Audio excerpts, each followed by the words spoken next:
Whole sports all plays. Whole sports all plays. Whole sports all plays. 365, we making a plays. You talking the game, get you to the days. We're high in the court, the dime in the lane. Variety topics, living the same. All presentation, sports information. In the airways, taking the nation. All sport, all plays, like working your faces. Grace at the field, so tie the laces. Whole sports all plays.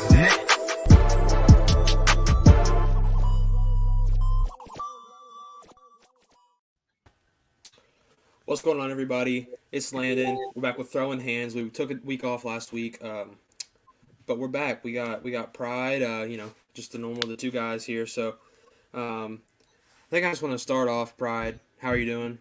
Go ahead and say that. Bro, I'm chilling, bro. I can't wait.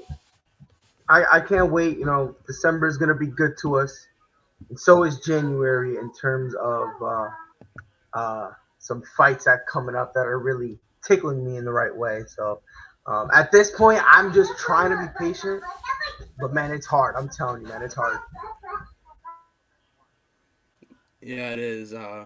Last week, we had the Yair Rodriguez, Max Holloway. I don't know if you watched that. It was a brawl. It was a really good fight. It was back and forth. It was a really good fight.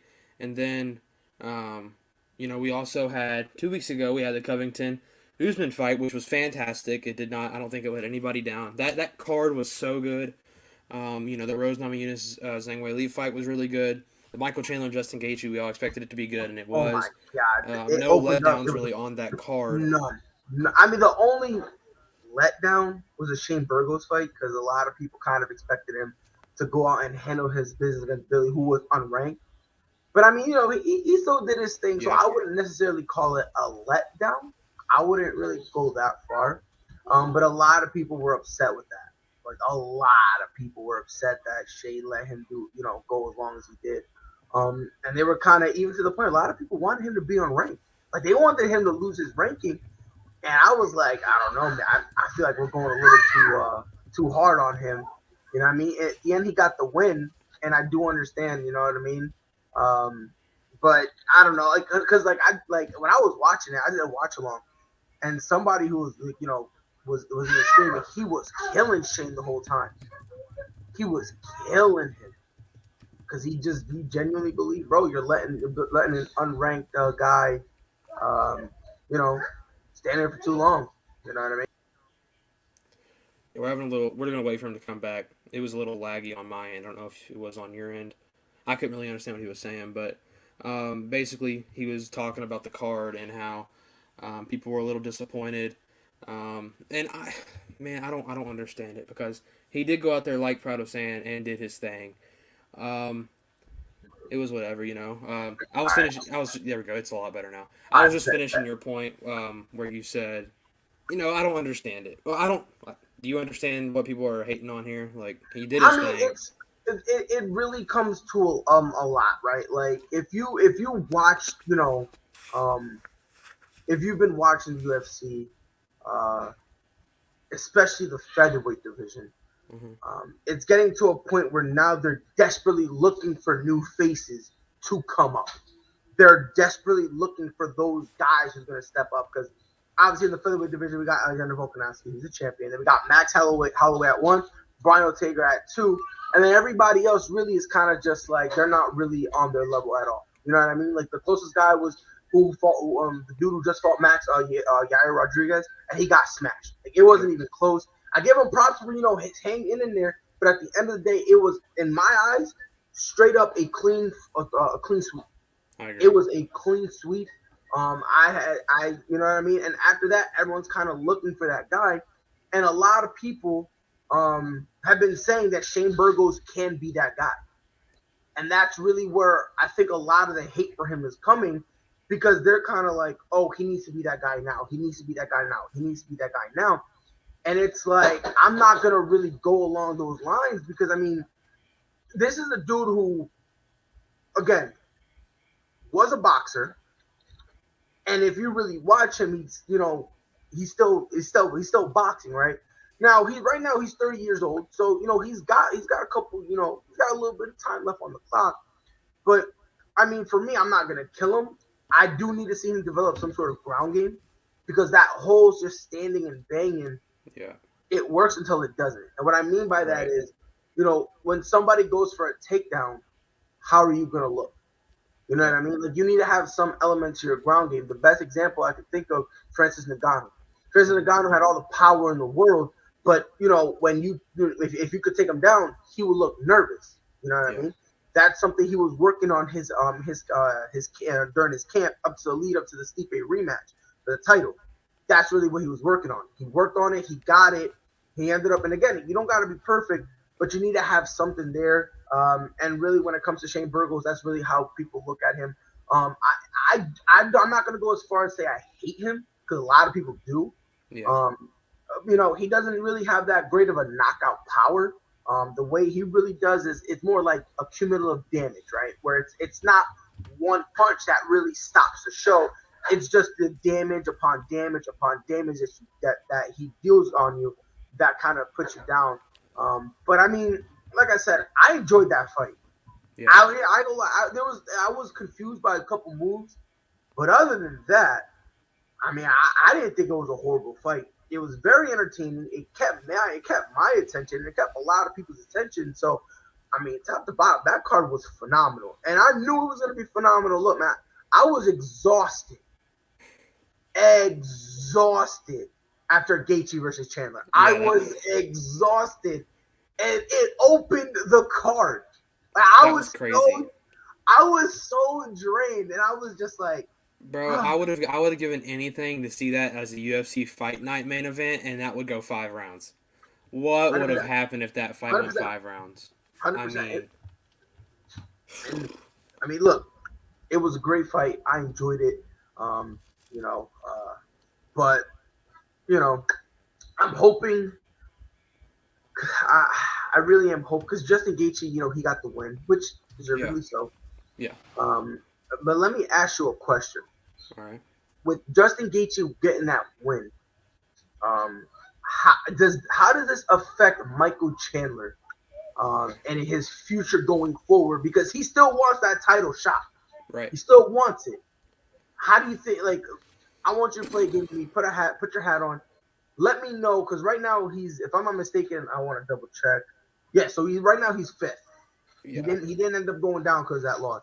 I agree. Which I have no problem with whatsoever. Because the thing is, if he goes down, who's gonna end up going up? Exactly. Like Rafael dos Anjos, like, is he gonna go up? So, but how do you think his road to the title is gonna look now? Do me a favor. Champion's Charles Oliveira. 1's Dustin Poirier. 2's Justin Gaethje. 3 is Darush. Okay, yeah. Beneil Darush. Who's 4? Islam Makhachev. Okay. Oh yeah. Okay. Oh. Yeah. Do we see? Oh. Yeah. That's interesting. That's what I'm saying. Like. Well, see, this is where Dana's in a weird position right here, right? Because he's like, okay, Michael, we just gave you the shot of a lifetime, other than your championship shot, where we gave you a chance to get back in there, but you didn't execute, right? You lost the fight. So maybe they give, like, who's sitting at 6 and 7? I don't know. So at 6, Rafael dos Anjos, and 7, Tony Ferguson. Okay. Which, I'll be honest with you, nobody. I don't think anybody past the top, outside the top 5 will even give a fight. And that's including Conor McGregor, who's 9th. Right. I don't think any of them. Okay, here we go. We've had a lot of jibber jabber from Conor McGregor, and Michael Chandler has been in those talks. Now, that's not anything official. It's Conor McGregor talking, but we've seen a lot of times Conor McGregor get what he wants from Dana White. There's that Dana privilege we talked about a couple weeks ago. Dana White privilege.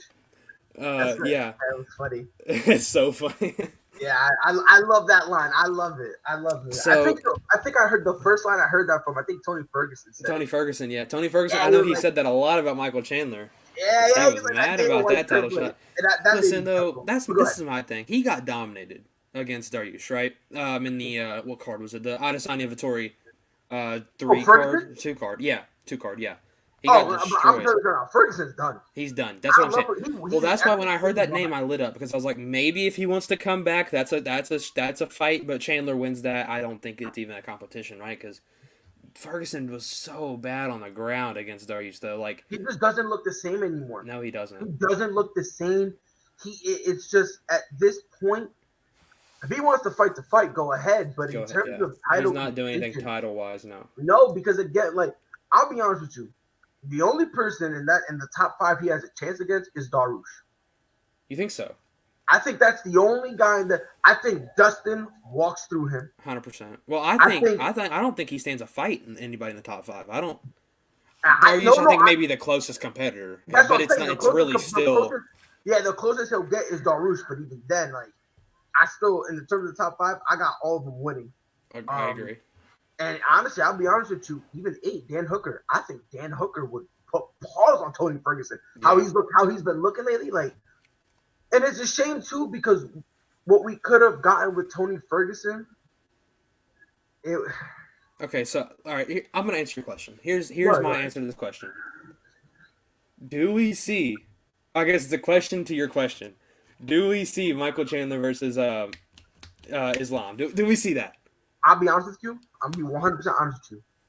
At this point, we might have to. I think we have to. I think there's no other shot. There's no other fight.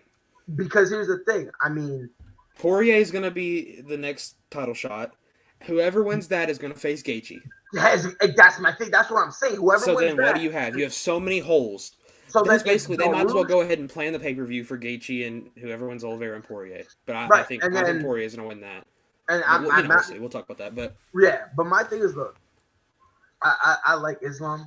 He's special. We're both high on Michael Chandler, though. Real high. Yeah, and that's the thing. Like, I think right now, the only fight for Michael Chandler. Now, this is talking title shot. And that's what he wants. So that's what that's the conversation. If we're not talking title shot, if you know what I mean, with all that Twitter talk, go ahead and fight Conor if you want. If he needs the money, go fight Conor. But I mean, and even then, I don't think so because I think Michael Chandler and I think his name alone could it won't sell tickets on the level of Conor McGregor. Yeah, but Michael Chandler after the Hooker fight was selling tickets. Exactly. The Oliveira Chandler fight was sold out. So and again, we're here talking about when they were opening. When I'm referring to Justin Gaethje and Michael Chandler, when they were opening, you and I both said this fight could be the main event of any other pay-per-view. This would have been a fight night, and everyone would have drooled over it. 100%. So, it's not like Michael Chandler's name, is to the point where, he needs to start begging for fights. But if we're talking straight title contention, he's going to have to go through Makhachev. And do you think he goes through Makhachev? Do you think it's a fight? That's a good fight. I'll tell you that much. That's going to be a ground war. I don't know what happens if that. I really don't know. That's a toss-up and a half. See, I don't know. I think if I had to pick right now, I would take Michael Chandler. If I had to pick right now, I would pick Michael Chandler. Just because he can do everything, bro. He can take a punch, like we saw that against Gaethje. He can take a guy to the ground and wrestle with him. He can get knocked down and get back up. I think Chandler wins that, but it's close. It would be close. It would probably go to decision. Well, Who was Islam's last fight? Dan Hooker? Against Dan Hooker. And he dominated. It was breezy for this guy. Yeah.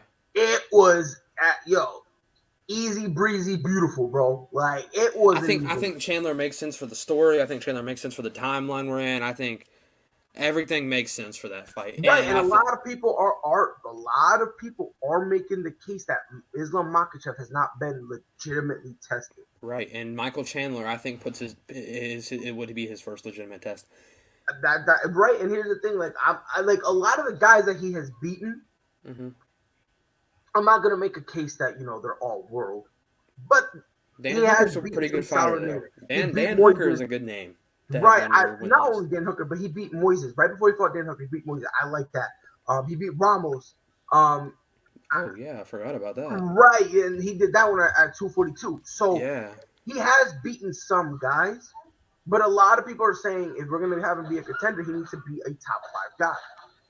And right now, the only top 5 guy that makes sense would be Michael Chandler, and it'll make sense for both because I'm gonna put it this way: if Michael Chandler loses again, That's probably we'll see a Chandler Conor McGregor fight. Oh, 100%. That's the point. 100%. We will. You know what I mean?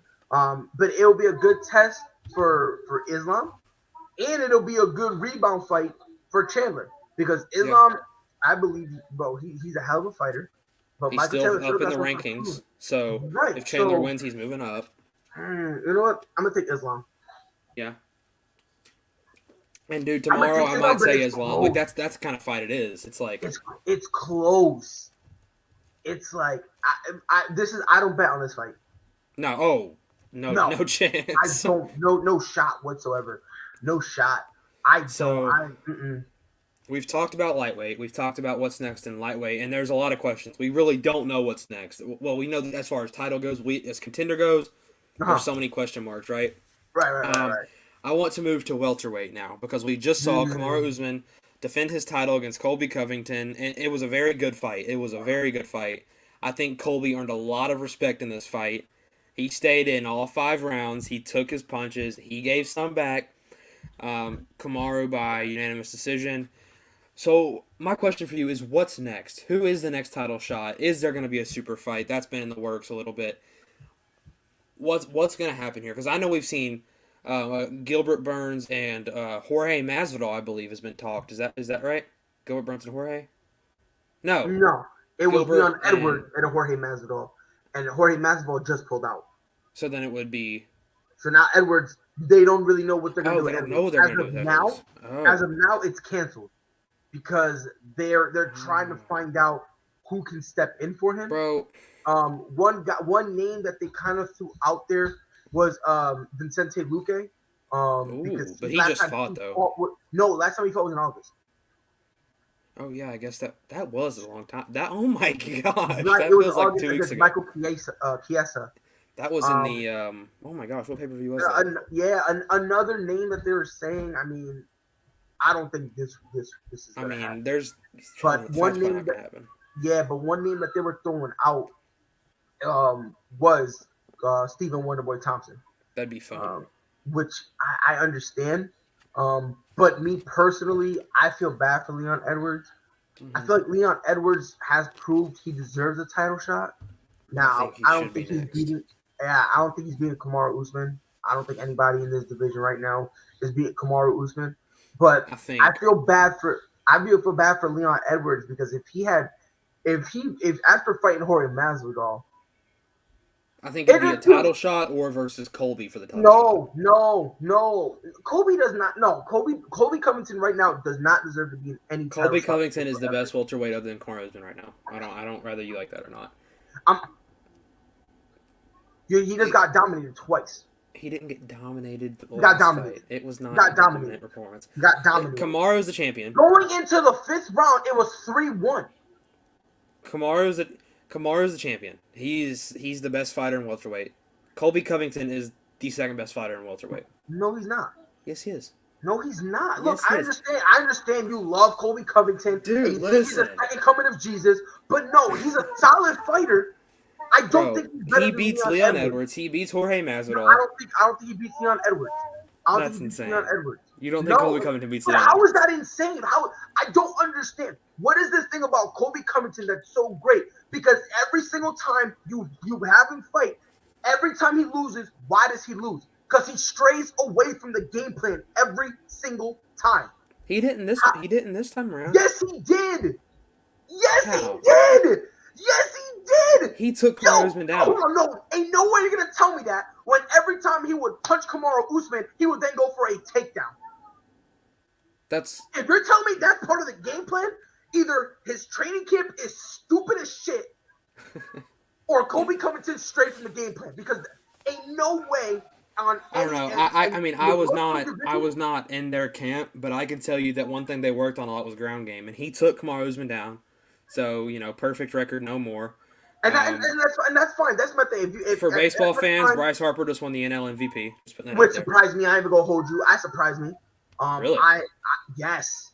Oh, that surprised me in the NL. I really did. I thought because of how they've been hyping it, I thought Fernando Tatis Jr. was gonna win it. Oh, I'm glad he didn't because he's overrated. All right, moving on. Anyway, so Colby, I mean, it makes sense. You think Colby Covington is the second No, greatest I don't. heavyweight today, and it's not even close. Like I don't understand this weird love that people Well, have. okay, for listen, Colby Leon Covington. Edwards, though, listen, this is what I can say about Leon Edwards. He beat Nate, okay? He beat Nate, who's washed. He beat Nate, good job. Nate could have knocked that boy out in the third round, but he literally just did not go after him after he knocked him down. Like, you watched that fight, right? Leon Yes. Edwards was on his butt, and Nate Diaz is in there So, taunting him. okay, so you're telling me we got to take that win away from Leon No, Edwards? I'm not saying that at all. Okay, so I'm not then, saying so that that at all. doesn't count. I'm not saying that at all. What I'm saying is, I just want to clarify. So you're saying that win, we can't use that win to propel him to get a title shot, right? I'm saying that win was not dominant enough to boost him to a title shot. If Okay. that makes any sense. Okay, Because he Your couldn't boy- knock out. your boy, hold on. Your boy beat a washed up Tyron Woodley. I mean, I don't. So I don't again, see you the point. can't all of a sudden be like, oh yeah, Colby Covington He deserved a title broke shot. his ribs. And then poop. It's a washed up Tyron Woodley. He's That- washed. There's no Oh way you my can look. gosh. If you're telling me that was still prime Woodley, I don't know what to tell you. That wasn't prime I'm being Woodley. serious. If you're telling me that was still prime Woodley, I don't know what to tell you because That that's blasphemous. That wasn't prime Woodley, but if you think there's anybody else in that welterweight division that can give Kamaru Usman a close fight like Colby Covington did, How was it a close fight when it was 3-1 going into the 5th round? that's the closest I've fight never there's in my been. life heard that be a close fight. It was 4-1. It's was Kamaru 4-1. Usman, that's why. It was so 4-1 is close. Against Kamaru Usman, yes, because that dude Smoking literally herbs, brutally my knocks guy. everybody out. Smoking herbs. That's why I've never in a 5-round fight. Listen, You get listen. 1 round, and Listen to that what I'm is trying to tell you. that is a hell of a fight. listen to what I'm trying to tell you. Get it. No, Listen I to what don't I'm get trying to it. tell you. I don't Listen, get it. listen. This is what I'm telling you. In any other, if he was fighting anybody else, that was not a close fight. But it's Kamaru Usman versus it was Kamaru Usman. He is probably top 3 all time in UFC history. You're gonna tell me that winning 1 round is not an accomplishment against this dude? It is. No, because Conor won one round against Khabib Nurmagomedov, and everyone said, "Who cares?" He got dominated the other 4. I'm not gonna Okay. clap and poo and give you praise and worship because you won a 1 round in a 5-round fight where you were dominated in all 4 rounds, and the round that he won, which I believe was the 2nd round, he was still getting tagged. There's up a no way he score. won the 2nd round. He got knocked down twice. That was he- which round? Then what? The was 5th it the was 3rd round? close. The 5th was a close round. And the- 5th was close. I don't think he won it. So I it think was if he it won- was either the 2nd or the 3rd round that Colby think- Covington won. I think the 3rd round Colby won it. It was either I don't think know- the I don't 5th know was which one- close. I don't know which one he got knocked down. I'm almost positive he Second. got knocked down in the 3rd round. I'm pretty sure it was the 2 times he got knocked down to the 3rd round. I think. Oh, could was be it? wrong. Oh, you could be. I- I don't know. Either way, I it was a could- two, but either second or or- third. Second either or or, third. yeah, what I'm that saying, doesn't the matter. one that he didn't get knocked down in, Is he won? that he was won the that one he round. won. That was the round he And won. right? 5 was close. We can agree. No, I can't. You don't I think don't round 5 know, was man. close? I don't know. I Okay, well, don't listen, know, this is man. what I'm It's to gonna the point that is like, but this is just to me. Here's my point. Okay, here's my point. Go ahead, behind go it. ahead, go ahead, go ahead. So Kamaru Usman goes in. He brutally knocks out Jorge Masvidal. Like, oh my Correct. gosh, disgustingly. Correct, Kills Gilbert Burns. Kills him. correct. Gilbert landed 1 shot, knocked him down. That's literally it. And he popped right back Yep. up, like, and it didn't Yep. even phase him really. Correct. So he brutally knocks those 2 guys out, right? Uh-huh. Those are, and then Colby twice are his title defenses, correct? Uh-huh. Or am I missing one? No, for Kamaru. Yeah, his title defenses are Colby No, twice. No, Jorge, because the last fight Gilbert. it was Jorge. Yes, it was. If I'm not mistaken, it went Colby, Burns, Jorge, and then Colby again. Okay, you're right. Let me double So- check just to be on the safe side, but I'm pretty sure that's Well, how it let's just say that doesn't matter. So Colby and Colby are the only 2 rounds that went, or the only 2 fights that went 5. One ended in a TKO. Uh-huh. I'm not even gonna say anything. And one ended in a unanimous, which was unanimous decision. It was on paper it wasn't close. On paper it was not close. But my point On is paper, but listen. watching it Listen. wasn't close either, though. No, I'm not because- finishing my point. Listen, Jorge Masvidal and Gilbert Burns got brutally destroyed. Uh-huh. Brutally, and Colby did the first time. Technically, he broke his freaking face. Uh-huh. And Colby finally goes the distance with this dude. Uh-huh.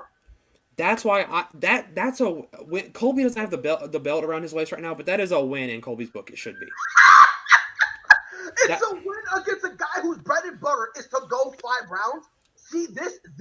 Okay, go ahead, Papa. I don't. Do you see my point though? No, you don't see my point. Kamaru Usman is a guy who his bread and butter loves to go the distance. That's fine, but if that's his bread and butter, so what? And praise the guy for going 5 rounds when that's Kamaru Usman's bread and butter. Okay, that can be his bread and butter, but the fact of the matter is he knocked Jorge Masvidal brutally. He beat Gilbert Burns brutally. I don't even know how that fight ended. I'm pretty sure it was a TKO. I could be wrong. He knocked both of them out. The Gilbert Burns one. Third round. Oh, by the way, we were wrong. It was Colby Covington the first time. Yeah. Then it was Jorge Masvidal, Gilbert Burns, Jorge Masvidal again, and then Colby Covington. I guess I did forget. I remember it. Jorge Masvidal, he stepped in. I think it was like 2 weeks notice. It was like 2 weeks notice. Yeah, and he took him the distance, didn't he? Yes. Okay. Yes. And then Jorge got. Oh and then but here's my knockout. thing. I love watching that. But here's my thing. How can we sit here and say? I'm not saying Colby won that fight. No. I know you're not saying that. But how can we say it was impressive and then say, like, honestly, I don't know. To be honest, neither one is better. If you get, like, he knocked out Jorge Masvidal in the second round, and he knocked out Gilbert Burns in the third round. And by the way, so what up, Coach? How you feeling, my guy? So you say going 5 and taking a guy who's never been taken down before is not even a slight win. No. There's no upside from that whatsoever. So, do you see what I'm saying? Do you see how that doesn't make sense? No. Can we? This is why Colby Covington fans look wild. This is why you guys look ridiculous. You guys want to treat him like he's a prospect. No. Oh my God, he's a prospect. He went against Kamaru Usman and won 1 round. This is something great to build on. Okay. This guy's in the prime of his career. Bro, he's in the prime of his career. There's no morality win. Because this is a guy who was ranked 1. He's ranked 1. This isn't a guy who just stepped in on a 2 weeks notice and was just like, you know what, I'm just going out there and whatever happens, happens. No. That's not who he is. Don't sit here and tell me, oh yeah, this guy. It's wild to me. This and you're not the only one. I've talked to a lot of Colby Covington fans, and it's the same thing every time. Colby Covington took him down. It's so amazing. He won 1 round, but in the same breath, oh my God, Colby Covington, he's the second best welterweight, and he gave Kamaru Usman a run for his money. How are you telling me that this guy is that great? You cannot tell me. No, Damian, they're worse. They're worse. Listen, they're worse than LeBron fans. Okay, give me 3 minutes. Nothing. No interruptions. I don't want anything. Okay? Here's what I'm going to do. So that way I won't interrupt you. I'm going to take myself out. I'm going to go backstage, and the floor will be yours. Let's do it. Just let me know when you're done. I'm ready for this. All right. Colby Covington, okay, took Kamaru 5 rounds. He got knocked out the first one. TKO. Fought him again. Went 5 with him. Took him down. Won a round. And it was relatively. It was a beatdown. Kamaru won that fight. We agree. Okay, but Colby is the only guy to fight him that close, whether you like that or not. Like, I don't. Jorge got dominated. Gilbert Burns got dominated. Colby is the only guy who stood through them 5 rounds, delivered some shots, put Kamaru on wobbly legs a couple times. He didn't knock him down, sure, I'll give you that, but he did take him down, which is a win because nobody's ever done that.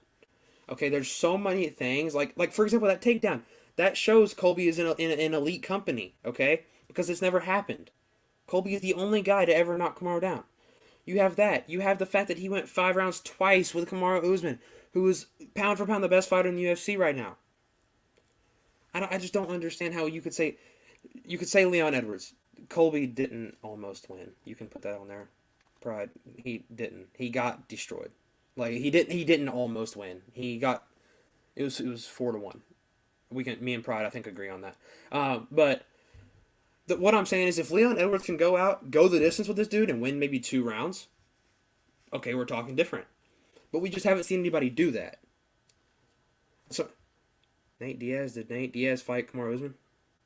No, I think he's referring to Leon Edwards. Okay, so that's what I'm saying with Leon Edwards. What Damien said. So, whenever I said, okay, Nate Diaz had the dude done. He was done. But Nate Diaz just sat there and did his little Stockton gangster thingy he does, and he didn't go attack him. I don't think I don't know if he smoked too much weed the day of or what it was. He didn't realize that there was 15 seconds left in the fight. Yeah, he fumbled. I don't know. 100%. And you agree that Nate Diaz would have won that fight if he would have pounced on him and. I don't think so. You don't think so? Only because of the there was time. like 15 seconds left. Yeah, so okay, I see what you're saying. If he had done that with like 30 seconds left, maybe. Okay. Yeah, I see what you're if saying. he did that and pounced, well, that's understandable. I think that fight is done. I think it's done. I respect that. And I think Leon Edwards would be horribly embarrassed. Yes, and he probably wouldn't be at 3 if he would have got on there and pounded his face in. No way. No. Do you see what I'm saying though? How it doesn't. He's dropping to like. Nate Diaz was unranked when this happened. We got to. Yeah, he's not dropping too far. Him and Vincent 2 spots max. would probably I think switch. 2 spots max. Yeah. Because Stephen Wonderboy just lost, and he lost right. pretty bad. Exactly. So yeah. I think Vincent goes up 1 and Leon drops 1. I agree. But I think Leon should be next in line. And but here's my thing. But Leon is going to get. That's what I'm saying. He is going to get absolutely ran by Kamaru. It literally will not even be close. I have a quick question. Go ahead. Do you know how many wins Kamaru Usman has in his career? UFC or just MMA as a whole? In general, just in general. 19, I believe. 20. 20. Okay. Yeah, so 20 coming towards his 20. So I just have one question. I want to break this up. Do you know how many wins by submissions he has? 9? Just 8? One. Just one. No, less than that. Only 1. Really? And he's a wrestler. Okay, I didn't know that. That's not. Maybe Colby has 9. Wow, who would I be getting that confused with? Somebody's got 9. Maybe Colby. Maybe Colby. Who am I thinking of that has 9 submissions? No, maybe but even then, Colby maybe Rose. Somebody on that card has 9 submission wins. I don't either. Probably, yeah. But that doesn't matter. I just got that confused. He has 1. Do you know how That's many surprising, knockouts? actually. I actually remember that. It was against Hadir Hassan. It was a. That was early then, wasn't it? Yeah, it was way early. It was an arm triangle choke, and that was actually the Ultimate Fighter finale. Oh, okay. Believe it or not, yeah, that was the. Do you know how many wins by knockout he has? 16, 17. 9. How many decisions has this boy gone to? 10. Well, I mean, obviously, but I mean, you said that he likes to. Okay. He has the same number of wins going to decision as he does knockouts and submissions combined. So going 5 rounds with him, right, is not in this unachievable thing. And I agree, looking through his career, right? Before, let's start with Tyron Woodley, right? Tyron Woodley, 5 rounds. He dominated. Kobe Covington, it ended in the 5th round. He dominated. Corey Masvidal first time, 5 rounds. Just be Kobe Covington, 5 rounds. And then again, before that, Sean Strickland, all 3 rounds. Leon Edwards, all 3 rounds. Lenny Lovato, all 3 rounds. Warley Alves, all 3 rounds. Sean Strickland, all 3 rounds. So this thing where, if you make it all 5 rounds with Kamaru Usman, that's a great feat. No, it's not. Can I say something real quick on that? Go ahead. So we both agree. We said this last show. That Kamaru is constantly getting better. Like, it looks like the dude is not taking a step back. Correct. So all he's done is gotten better. Correct. None of the top contenders, other than Jorge Masvidal, is the only guy to go 5 rounds with him. None of the top contenders. I'm not going to count 3 rounds. I'm sorry. I'm not going to count that. That's fine. As far as holding the title, okay? He's holding the title. Bro he's just getting better. Like, you see what I'm saying? He's probably like, people say mid-season form, which is like peak form. Dude is probably not even there yet. I don't even know. You know what I'm saying? Probably not. That's what I'm saying is, like, he's getting better, and Colby is kind of like, he is going 5 as that boy's getting better. I'm not saying Colby's his level because he's not. Exactly. That's what I'm saying. He is so great that winning a round against him is a major victory. But here's the thing. This is bad. It's bad for the UFC. No. Yes, it is, because nobody's going to beat the dude. When Pierre was dominating, nobody said a word. Dude, I was like, how old was I when that boy was the title holder? No, I'm just saying, I thought when Georges St. Pierre was dominating, nobody complained. Nobody. I'm not complaining about Kamaru. But you just said it's bad for the UFC. How's it bad for the UFC? Well, he's not gonna get beat. And this is what I've been saying, bro. Colby Covington has been overrated for a while now. I don't think Colby's overrated. And the thing is, you don't think, I know, because if it's to the point where the guy got one round and I'll say this, a massive victory, that's horrible. The same thing with, and I love Conor McGregor, but when people say, bro, he's the only one to get a round against Khabib Nurmagomedov, bro, when you say that, you're exposing Conor's weaknesses on the low, because if it's a 5-round fight and you're still getting dominated. Is 4-1 that great all of a sudden? But everybody gets dominated. Up, that's the thing. And sorry, I interrupted. No, you're good. I was just saying, what up? Oh, what up? bad. How you feeling? But here's the thing. Colby Covington is not the second best welterweight in this division. Who's the second best? Give me your top 5. Personally, right now, I got Leon Edwards over him. Okay, I respect that. I respect that because we haven't seen Leon lose the corner. And I don't know Vicente Luque. I don't know about his thing. I do want to see him fight somebody up there. So do you say Colby is behind Leon, right behind Leon? I'll say behind Leon, and I can respect that. Yeah, even when John Jones was like dominating, nobody really was complaining. That boy was on. I was more complaining because he just kept doing stupid stuff. There was always something with John. That's the only thing I really was mad at him for. Isn't he supposed to be fighting next year? Who knows, man? Who knows? Yeah. When it comes to John Jones, who the fuck knows, man? Yeah, that's facts. Like, who knows? Like he went on Twitter, was like, "Oh yeah, I'm returning. He's like, I'm gonna be good, whatever." And I read something. Supposedly, Dana White wants John Jones to come back. Of course he does. Immediately fight the winner of Cyril Gane and Francis Ngannou. Stupid, dude. That is so dumb. Can I ask you a question? Right now, we have done I don't know if you've looked into it at all. Who wins that fight? Which fight? Ngannou, Gane. 100%. Just off the top of your head. I love Francis Ngannou. I got Cyril Gane. Me too. I think Cyril Gane. I have to because Cyril Gane is so quick. He is so quick for a heavyweight. And like Cyril Gane, the crazy thing with him, he's a heavyweight, right? So he's a big boy. That boy moves. He got a power that's on par with Derek Lewis and Francis Ngannou. 100%. It's sneaky power. It's sneaky power. And not only that, he's got a ground game like a lightweight. And we really haven't had to see it yet because he's literally ran through people, dude. Like, and his movement, you want to say quickness? Oh my gosh, he like a featherweight. Yeah, he moves around literally like Brian Ortega, like Volkanovski. Yeah, like this guy, he's got it all, man. And I'm telling you right now. We talked about Volkanovski just now. I brought up Volkanovski. You brought up featherweights. Are we gonna see Holloway versus your boy Volkanovski? Are we gonna see it? Do you think that's next? We have to. We have to. That's what I'm saying. And then listen, who is Brian Ortega gonna fight? Because this is what I think is gonna happen in that division. Okay, you ready? Max Holloway is going to beat Alexander Volkanovski when they fight. I have a feeling. I don't know why. I think it's just the way Holloway looked last fight. I think Brian Ortega. Will you pull up the rankings for me? So yeah, what's up? I got him right here. What division I'm looking at? Featherweight? Featherweight, yeah. Okay, I got it. What's up? What am I looking for? Just can you pull the rankings up here so I can see them? Oh, you want me to pull them up? Yeah, if you don't care. Got you. Yeah. And just in case you don't get in trouble, these rankings are brought to you by the actual UFC website. Just want to throw that out there so we don't get in trouble. So this right here is the featherweight rankings. Let me see. Hold on, let me go full screen so I can see it. Yeah. So we got Max Holloway. So okay, I think we say real quick, and Rio, we're gonna touch on this. What do we think about Chiesa versus Michael Chiesa versus Brady? We're gonna touch on it. Just bear with us for one moment. Oh, go ahead.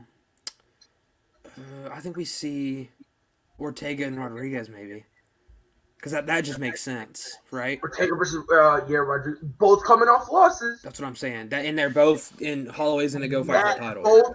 Both coming off losses. You want to see which one of them dudes can bounce back.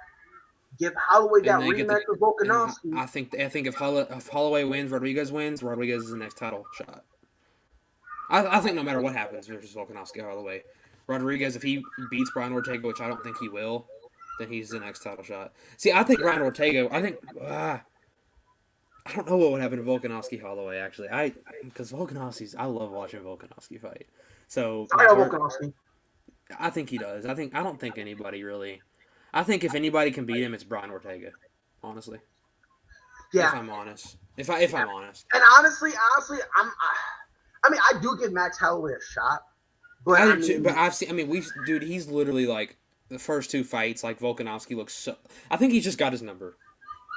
You know what I mean? And Max Holloway, who I love Max Holloway, but he's kind of one dimensional. You know what I'm saying? Yeah. He enjoys the whole boxing and it's easy to get his number. And fighting and whatnot. Yeah. 100%. So I 100%. I get where you're coming from with that. But let me ask you because someone wants our thoughts on Michael Chiesa versus Sean Brady. If I'm not mistaken, this fight, let me double check. I just pulled it up. It's on the UFC Fight Night. Saturday. It's going to be on Fight Night. Sean Brady.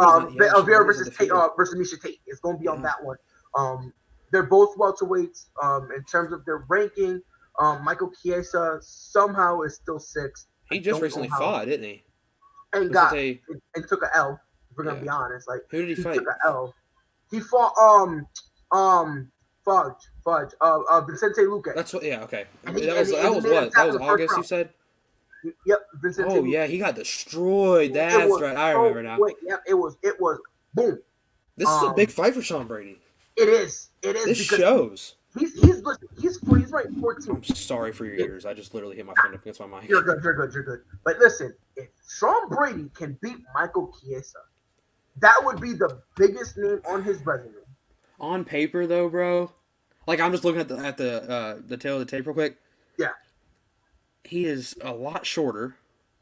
His inch is 3.5 inches shorter. I mean, Sean Brady's so good, though. Yeah, because here's the thing. Sean Brady is a guy who understands I'm short. Yeah, so he knows that, right.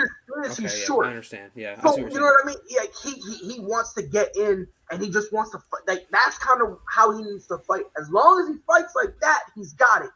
He'll be fine. But he cannot go away from what. Oh, excuse me. He cannot go away from what will lead him to success. He needs to play his game plan. He doesn't need to pull a Colby Covington. Not even that. Just don't. Because listen. I think here's the thing, though. If I had to pick a fighter, I do too. But remember, this is pressure. Yes, it is. This is a big pressure fight for Sean Brady. Can he handle it? Because your fight. Listen, if you beat Michael Chiesa, and Rio says I got Chiesa by decision. I respect it. I think it's gonna go decision. I do. If Sean Brady can do a 3-round sweep, that's impressive. That is impressive. We're going sizzler. I'm telling you this right now. If that happens, this kid needs to be top 10. Yes. I wouldn't even be mad if he takes Michael Chiesa's spot.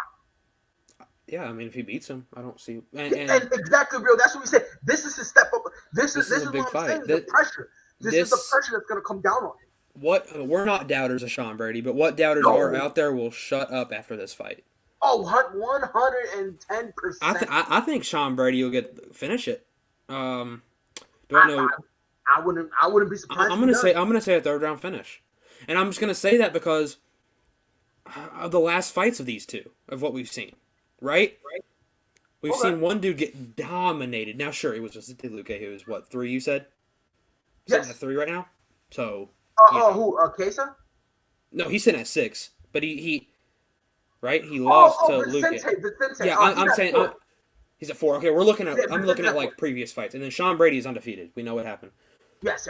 So I think Sean Brady's gonna win it, and I think everybody who doubts Sean Brady will just have to be quiet. And we gotta think. When's the last time Sean Brady fought? I'll tell you right now. The last time he fought, he beat Matthew March 6th. That's what I'm saying. Kind of a long layoff. But at the same time, I ain't going to rip him up for it because remember, Stipe really only fought once a year. I mean, and Vicente Luque got that win August 7th. So I think it's just a long enough layoff to be better. You know what I mean? Because they're both layoffs. And I had Brady beating Kevin Lee, But it's just more along. I'm I was high not on a Sean believer. Brady. I'm And not. I don't like Kevin Lee. I was just, high on Michael. Like I was high on Michael Chandler coming in. I'm high on Sean Brady right now. I don't know if I'm as high on Sean Brady as I am Michael Chandler, but that's impossible. It's impossible to be like that. that's facts. That's facts. That's facts. That's facts. Yeah, but I mean, look, and on top of that, I think Sean Brady wins it. There's my yeah, thoughts. There's bro, my thoughts. I think Sean Brady wins. Rio, you low-key just stole my point. I hate you. I'm gonna block you. But I was gonna say, Okay. wasn't he winning at like the reason he's been laid off for so long? He had an injury where he considered retirement. He considered retirement heavily. Now, I'm obviously, still taking Sean you know, Brady though. oh no, I'm with you. Oh, I'm with you. I'm with you, 100%. I'm taking Sean Brady, and like this is a step-up fight. I hope he can handle his business. I have very high expectations of Sean Brady. I'll be honest. I don't think he's gonna, obviously, handle everybody, in the division. Because again, the Right. welterweight division, Stacked. come on now, it's stacked. But I will say, by the way, Shohei Ohtani won Shohei MVP Ohtani. for the AL. I'm glad he won that. I like him. Yeah, I like him, bro. Oh my lord! Did you hear what Stephen A. said a while ago? Oh, you can't do Shohei Ohtani could never be the face of the MLB because he doesn't speak English. I'm like, fam. Shut up. That dude is so delusional. I'm like, fam. I'm like, you do understand first and foremost. It's Puerto Ricans literally that make MLB. Like, and not only that, I'm like, have you ever watched him talk? Like, he speaks English. The interpreter is there for him to say stuff, and then the interpreter is really there for the Japanese people who come in to interview him. Exactly. Like that's what they're there for, so they can say. So, oh my god. Okay. We see Ortega versus Yair Rodriguez 2022. Is that confirmed? Let's check up on it. Who? Rio posted Ortega versus Yair Rodriguez 2022. Oh no. Was he just saying that? That's what he thinks gonna happen. Yeah, what he was saying, because when we were saying it, he was saying that's what he was. That's what. Okay. He Yeah, thinks. I hope that happens. Yeah, because his next thing says makes sense. So yeah. Yeah. Okay, I see that. My bad. Okay, do so you all think this Brady fight will be bigger than Fury versus Wilder? What do you mean by that? Sean, Pull up that Drewski clip. Pull up the Drewski clip. What do you mean by that? What is that? I don't understand. I want to do the other one when he got the camera. He goes, "What did you say?" Like, no, I don't understand. No. But I low key want to see how you're. Maybe feeling. as far as earning respect, but still, like no. This is his step up fight. This is his step up fight. He needs to earn his respect, and I think he does it. But speaking of Bradley, the main card of that fight is going to be Ketlin Vera versus Miesha Tate. Come on, Miesha Tate. I hope Miesha Tate wins it. She better handle her business. And I'm gonna be honest with you. I'm just gonna say it straight up. I have not paid any attention to this fight week. Not looked at anything as far as odds go. Dude, I'm gonna be straight up with you. I didn't look much on last week's. Like, I've been slacking. I need to get back on it, but you don't know why I've been slacking. I've been watching freaking Dustin Poirier, Charles Oliveira. I've been watching Amanda Nunes. Thing, yeah. Well, in terms of the odds, Miesha Tate is at plus 105. I love Miesha Tate though. Like I love watching Miesha Tate fight. So yeah, Miesha Tate, she's at a plus 105, and Vieira, she's at a minus 125. Oh wow. Okay. Sorry. Yes, Ohtani won unanimous. It was a unanimous. Yeah. Oh no. Yeah. It was a clean sweep, which I felt bad because I thought Vladdy should have gotten at least a couple votes, but yeah, I'm not really mad. Vladdy decided to have his career year the wrong year. Mm-hmm. If he had this year, next year, that's all that needs to be said. He would have won it. But yeah. So, let me. UFC and baseball show. Why wouldn't you? Why not? All right, let me pull this stuff up because I want to show you the actual card. Yeah, I want to see it. With the odds, obviously this is brought to you out by UFC. So Dana, Uncle Dana, don't come for us. Obviously, like I said, Vera, she's at minus 125. Brady, he's at a minus 155. Interesting. Which I'm not surprised at all. I frankly. I would have had it more, but that's neither here nor there. I'm not even gonna I'm saying, bro, people disrespect that boy. They really do. This woman's flyweight bout really got me confused. Why? What's up with They got Wood. Yeah. at a plus 260. Oh, And I can't see the Santos odds. What the? at Oh a my! minus 335 favorite. I don't know what happened. I don't know if this is a typo. I don't know what is going Dana, on. fix your website, bro. Right, yo, like Uncle Bobby Dana, let's sit down and figure something out. Because look, I love her. I love her. Don't get it twisted. I like her. Ain't no way you're gonna look me dead in my face and tell me she is somehow a minus 335 favorite. Man, I don't know who. That's terrible. What the? And then the bantamweight bout against two unranked up and coming. I've heard of Giannis. Somebody said it earlier. Giannis is in a decent scrap Saturday too. I've heard hype between both these guys. Yes, I've heard a lot of good. Now I'm gonna be honest. I don't know anything about either of them, but I'm gonna watch that because I've heard a lot about both of these fighters. I'll be honest with you, man. I've heard nothing but greatness. That's from both facts. Of these gentlemen. I'm gonna be watching that for really, sure. Both. Yeah, they got both. Giannis. What I like about him, the kid can take a hit, but god damn, he'll send it back to you. Yeah, facts. He'll send everything back to you. He does not care. He's another guy with a 100% takedown defense as well. Bro, so I'm so bummed out about the freaking the Leon Edwards Jorge Masvidal thing. Look at that voice. That comment right there is 10 out of 10. Accuracy 100%. Yes. Yeah, 100%. Except for the college football. But we're not gonna get. Let me ask you a question. I want to ask you one quick question. Well, you know what? Why not? Let's talk about it. Let me ask you one quick question. I'm very curious. For college, so you agree with the rankings for college football? Somewhat. I say somewhat. I mean, I would switch some things in it right now. Let me go look at top 25 right now. Let's play this game. Let's play it. Ladies and gentlemen, this is you all like sports. If this is football, and I'm about to pull up the rankings. Don't you worry. All right, cool. Let's do it. Don't you worry.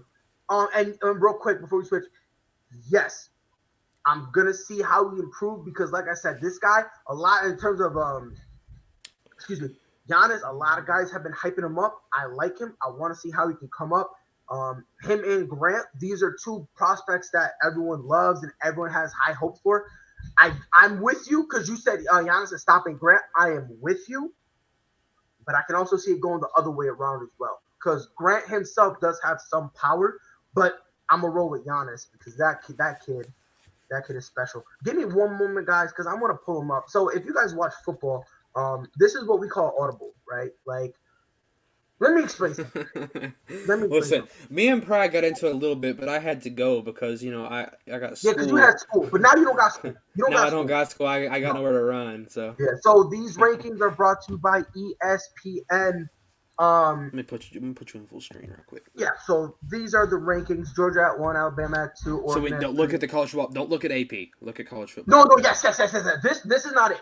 This right here, this side, that does not matter. It literally means I want to highlight. nothing. I'm gonna highlight this. Yeah, please. Okay. Yeah, that way people. Oh my god, the highlight looks even ugly. Yeah, that looks awful. Just highlight the AP top 25. Oh yeah, no, I'm gonna do this. There. Okay, there we go. Under that blue line, that's what you want to look for. Okay. All right. So. And here's my point. And let me explain my point. Go ahead. When you do rankings, you should not mention strength of schedule as your number one point. See, I disagree. But you can't disagree. You can't, and I'm explaining you why. Okay. We're ranking these teams based on what they can control. They have the ability to control whether or not they win. They have that ability. They go out there and perform. They have that ability. Now, whether or not they can keep that control, that's 110% up to them. Right? Yeah. Why are we going to crucify them and punish them when they don't make their own schedule?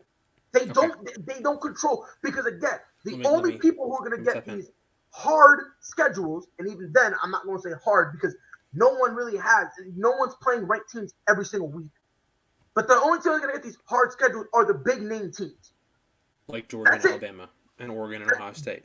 That's it. Those are the only guys who are going to have those. Why should we punish UTSA for going undefeated and handling their business, even though it's not their fault they're not playing anyone unranked? Go ahead. Okay. So, with your logic, you think Cincinnati is number 1 team or number 2 team in the country? For me? Yeah. For me, record. What's your top 4? My top 4. Georgia, obviously number 1. I would put Cincy at 2. UTSA at 3. And then after that, this man just said UTSA Roadrunners. at 3. Okay. Yes, but, All right. but again, Now can I give you my argument? No, because it's going to be wrong. I mean, if we're going to be honest, because Here's my argument. Let me ask you a question. What's better, 10-0 or 9-1? It depends. Does it depend? What's better, 10-0 or 9-1? What's better? Depends. It depends. And again, when you say it depends, you know what that means? Can I tell you why? You're justifying because Alabama lost. If Alabama is 10-0, you're saying record matters more. I'm telling you, bro. I'm telling you, that's what it is. The only time people say strength of schedule matters is when their team got a loss. Go ahead. That's not true at all. I think Ohio State's the third best team in the country. Is that who? I think Ohio State's the third best team in the country. You think Ohio State is the best? Are you thinking that they're the third best? Yes, I think it goes Georgia, Bama, Ohio State, Oregon. That's my top 4. But that. Can I tell you why? Let me get a chance. Let me get a chance here. Because listen, let me get a chance. The rankings are not who is the best team. That's not who it is. It's who do you? Georgia has the best roster. Yes or no? Yes. Okay. If they have 3 losses, are they number 1? No. So then having the best roster doesn't truly matter. But listen to what I'm trying to say. You go out and handle your business. Roster-wise, Ohio State is the best team in the country. And where are they at now? They're at 4. So now you're telling me, oh yeah, it's the roster. But then who you think is the best roster in the country is at 4. No, so can I please tap in here, bro? Listen. The reason that UTSA is not the second best team in the country, their best team, whatever you said. Let me tell you why. They beat Rice by 56 points. Yes. If Alabama or Ohio State or Oregon played Rice, the final score would be 317-0. Rather you like that or not. It's adorable you said that because they've never done that against any of the low-tier schools they play with. So you can't sit here and say, oh, yeah, if they played Rice, they would have done that. You can't say that. Because then if you want to go on one game, guess what? I think Georgia played Lamar. Illinois. They played Illinois and won. UTSA did the same thing. They played Illinois. Bro. Okay, UTSA, and I always say this. I hate when people say almost lost to because I hate that argument. I didn't say almost lost to. I didn't say you did, but because I'm about to say that. Listen, they beat it. That's what I'm saying. Okay, I agree with that in some point, but when you're talking about a top 4 team barely beating Memphis by like 4. What's your argument there? You could say, well, I'm gonna give you the easy answer. Okay, please. Did they win or lose? They won. And I respect what you have to say. Does it matter a thing to me? Because if the win is not the most important thing, then here's the question I pose: how do we determine the rankings for the college football playoff? Can I tell you my criteria? Go ahead. Number 1, strength of schedule. You lost it. And let me tell you why. Can I please tell you why? No. If you go week in and week out and play, listen, Alabama and Georgia are top 2. Let me tell you why. Alabama has played Ole Miss, beat them. Texas A&M number 16, lost. That's fine, okay? They lost to number 16, which Texas A&M has blown out Auburn, who was ranked. Blown out. Who else did Texas A&M blow out? They blew out Arkansas, I believe. I could be wrong. They beat Arkansas for sure. Arkansas is number 21. And Bama plays Arkansas and then Auburn. That's just my thing. Is like you've got these teams who are literally playing this good competition week in and week out, and we've seen. That's why in the NFL people are like listen. In the NFL, people base their preseason predictions on strength of schedule. Like, okay, the Packers, let's just say for example, have the hardest schedule in the NFL. They're going to have this record. That's what this is. A win is more impressive when you beat a ranked team than it is when you beat freaking Rice. Who is Rice? I've literally never seen them before or heard of them. Because you don't watch college football. Okay. Please. And it's a reality. Because there's always a few times where Rice gets stopped. This conversation with Rice happens every single year. It's always a top-ranked team that destroys Rice, and everyone says, oh, it's just Rice. This is the conversation that happens literally every single year. And this is the counterpoint that I give that nobody knows the answer. If wins don't matter and strength of schedule is so great, by your logic, A team that has played difficult, had a harder schedule could go over, and we still put them in the rankings because strength of schedule is what That doesn't matters. make any sense. How does that make it? I'm That's- going by your logic. But no, that's dude. We're talking like Alabama is a 5-loss team. They lost 10-0, one okay. game 10-0, to a ranked 9-1. opponent. 10-0, 9-1. 10-0 is better, but And that's what that should be taken into consideration. you have to look at the wins.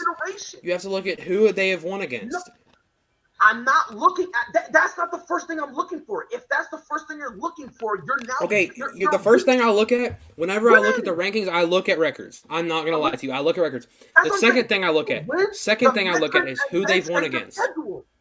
For me, it's rankings, their metrics, and what I mean by their metrics, how are they when in terms of how they're winning? Is it more along like how is their passing game? How is their running game? How is the coaching? And on the defense It's just side, an unfair judgment. How is there unfair judgment? Let me tell you why. Let me tell you why it's an unfair judgment. Because you have UTSA, who is playing high schools, bro. Who are they playing? That's what I'm saying. That's what I'm saying. And listen, that's my fact. That's what I'm trying to tell you is that you have But this. you're You wrong. cannot listen. No, it's not. You No, cannot. yes, you are. Pride, listen. You You can. know, and this is the stupidity. And by the way, you're saying dude in yellow is spitting fast. But I again, know, the point I know, I'm spitting out, you guys are ducking. Why are we punishing these teams who are not having a quote? They pulled a easier short straw, schedule Pride. It when is what it's it the is. committee giving the big name programs the schedule.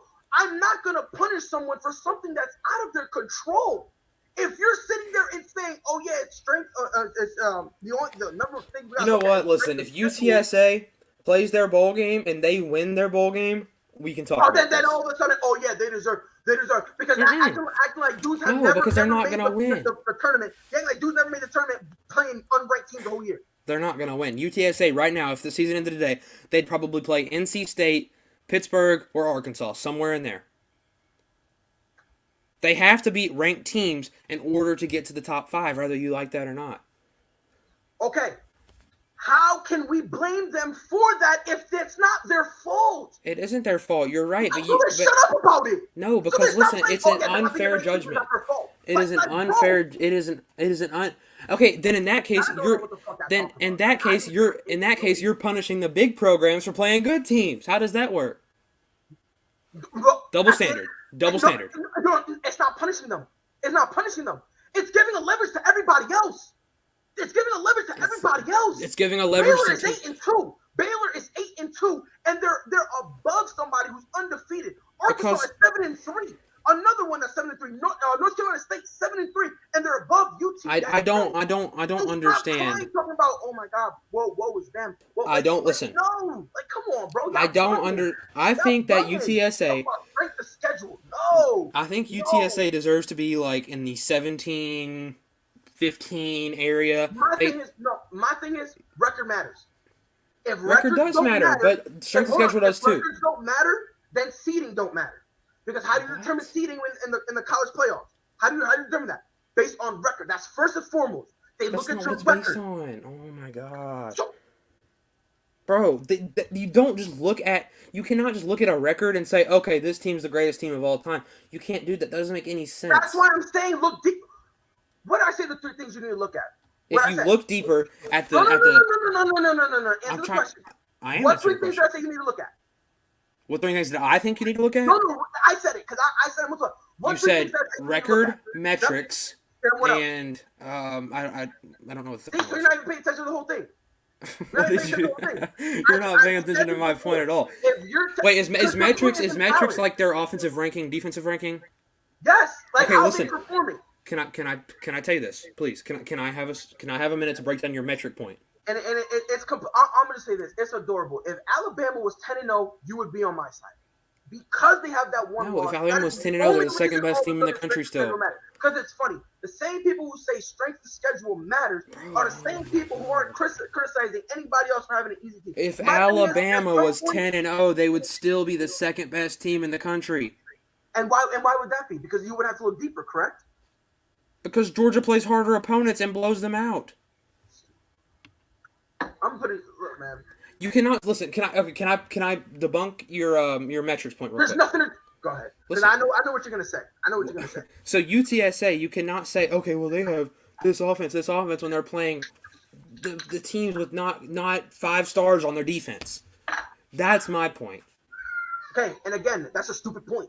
No, it's not. How is that a Yes, stupid it point? is. How does that Yes, make any it sense? is. Please If explain how you it's a think stupid that's a legit point, that's ridiculous. Please, Because okay, they make their you're schedule. literally throwing out all this stuff about how it's ridiculous, but explain. I'm explaining. Go ahead, I'm listening. Again, if it's going over your head, that's not my fault. I'm They all don't ears. make their schedule. It's not their fault that the big names, and you can't say that because you just agreed earlier that the big names get the more ranked games. You agreed with me on that. Don't flip back on it now that you're in a corner. So I'm why not are in we a going to corner. punish a guy, someone who's going 10-0, when it's not their fault? When you do any type of rankings, you're ranking people on what they can control. They have the opportunity to control whether or not they win. They have that opportunity when they step on the field. Now, whether they fumble that control or not, that's completely up to the team. In no way, shape, or form should we be here saying strength and schedule is the first thing coming out of your mouth. If you want to use it as a factor, fine. It is a factor. I'm not saying it's the number one thing. No, but you said it's the number one factor, and it should not be the number one factor. It shouldn't, because by your logic, if that's what matters, a team that's 6-4 or 7-3, if they're playing hard teams, they should be up here. No. And why not? Because they've lost 4 games. In that case, I don't Well, care. So the record matters until it doesn't. The record matters until it's a team with 4 losses. We're talking about a team with 1 loss. You realize that? It's one loss, and how many losses UTSA have? Oh my gosh, they don't. If they played that LSU, should matter. That should matter. No, it That should be a factor. Oh my God, dude. It should be a factor. It should be a factor if they played teams that are relevant. Doesn't matter. That's my point. And your point is stupid. I mean, It's no, it's stupid. not. And the reason it's stupid is because the committee gives the best games to the big name schools. Cry me a river. I mean, I don't know what to tell you. UTSA Roadrunners are not going to play top 10 teams. That's just how it is. That's just how college football works. I'm sorry, there's too many teams for everybody to have a ranked game. That's my point. If they're not doing that, if not everyone's playing a ranked the team, UTSA why Roadrunners. is I do not wake up in the morning and say, why is strength of schedule that pivotal? I don't. If Georgia, Alabama, Oregon, Ohio State, if everyone in the top 25 was playing 2 ranked teams a year, that's different. Now you can look at strength of schedule has a little bit more merit to it, because now in terms of rank, you're trying your best to have people play ranked teams at least twice. Don't blame UTSA because the committee put Rice on their schedule. Don't blame them. I'm just using Rice as an example because that's their most dominating win. What I'm trying to tell you right now is that was their most dominating win. No, didn't their quarterback throw like 9 touchdowns in one game against Bro, they 54 shutout Lamar. Lamar. I thought that was an NFL quarterback. I didn't even know it's a college. And then Western Kentucky. I'm from Kentucky. Nobody cares about Western Kentucky University. It doesn't matter if you care about them. It's a solid program. It's not the best. It is not a solid. You did not just say that's a solid. It's okay. We're talking about the 3rd ranked team in the country in your eyes. They're okay. You're saying that this is okay. This is just like the Colby Covington Kamaru Usman conversation. Let me tell you how I'm going to relate the two. Okay? No, because at the end of the day, UTSA won, Colby lost. That's not my point. My point is, you said, well, Colby got 1 round win. That's no big deal. UTSA is winning against these no-name schools, so what's the big deal? Hey, because you want to know why? Because in the grand scheme of things, they still undefeated. You feel me? In that 5-round fight, he won 1. But guess what? There was other 4 that he got destroyed. Meanwhile, UTSA is 10-0. So then why doesn't that apply to Alabama when there's 1 game that they got destroyed, but the 9 others they dominated? How come that doesn't apply to them? Because first of all, they're 9-1. I'm saying their record should matter. I'm not saying Alabama should be out of the rankings, but at the same time, but in your eyes, is Alabama top 5? 9-1 is not better than 10-0. Period. There's just no debate around that. And I'm just going to look up Ohio Valley Conference football. Okay, do you know who's in the Ohio Valley Conference? Go ahead. Middle Tennessee State. Okay, Go ahead. Murray State, Jacksonville State. Go ahead. Do you see what I'm trying to say at all? Listen, No, and I'm because gonna tell you, I'm pulling up it's still stupid. It's still Austin stupid. P. or I mean UT Martin. Okay, It's still stupid. listen. UT Martin, who is in the OVC, is 9-1, 5-0 in their conference. Should they be ranked top 10? Huh? Answer the question. Should they be? UT Martin is 9-1, 5-0 in conference. Should they be top 10? Yes. Record matters. UT Martin. Be in consideration. They should at least be in consideration. And Damien, I understand what you're saying, comparing oranges and apples. I get it. But my thing is, they're 9-1. They should be in consideration. I got pride, bro. No.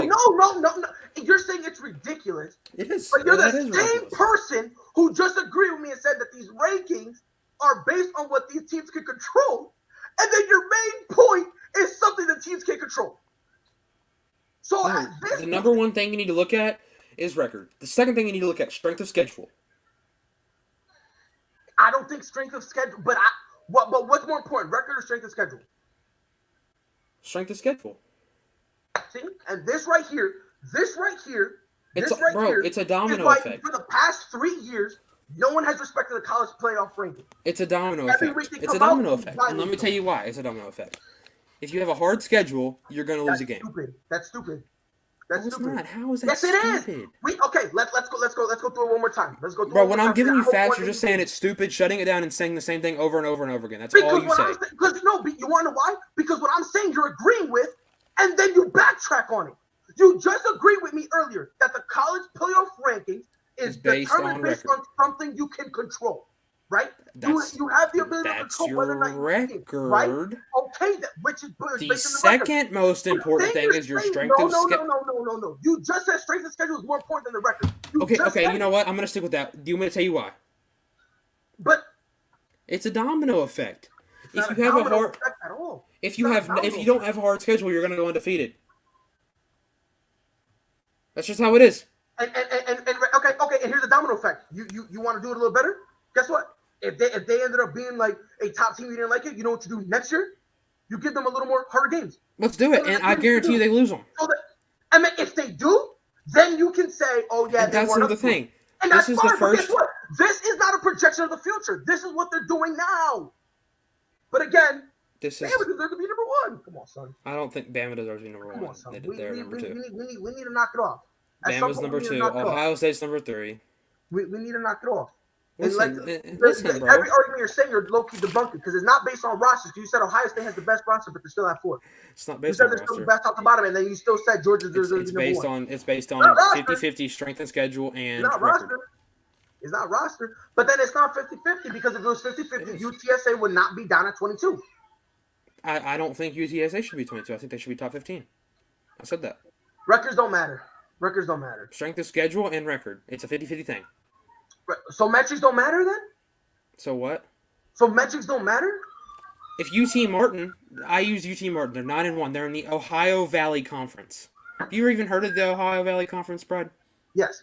You have. Okay. How many Ohio Valley Conference games have you watched on ESPN?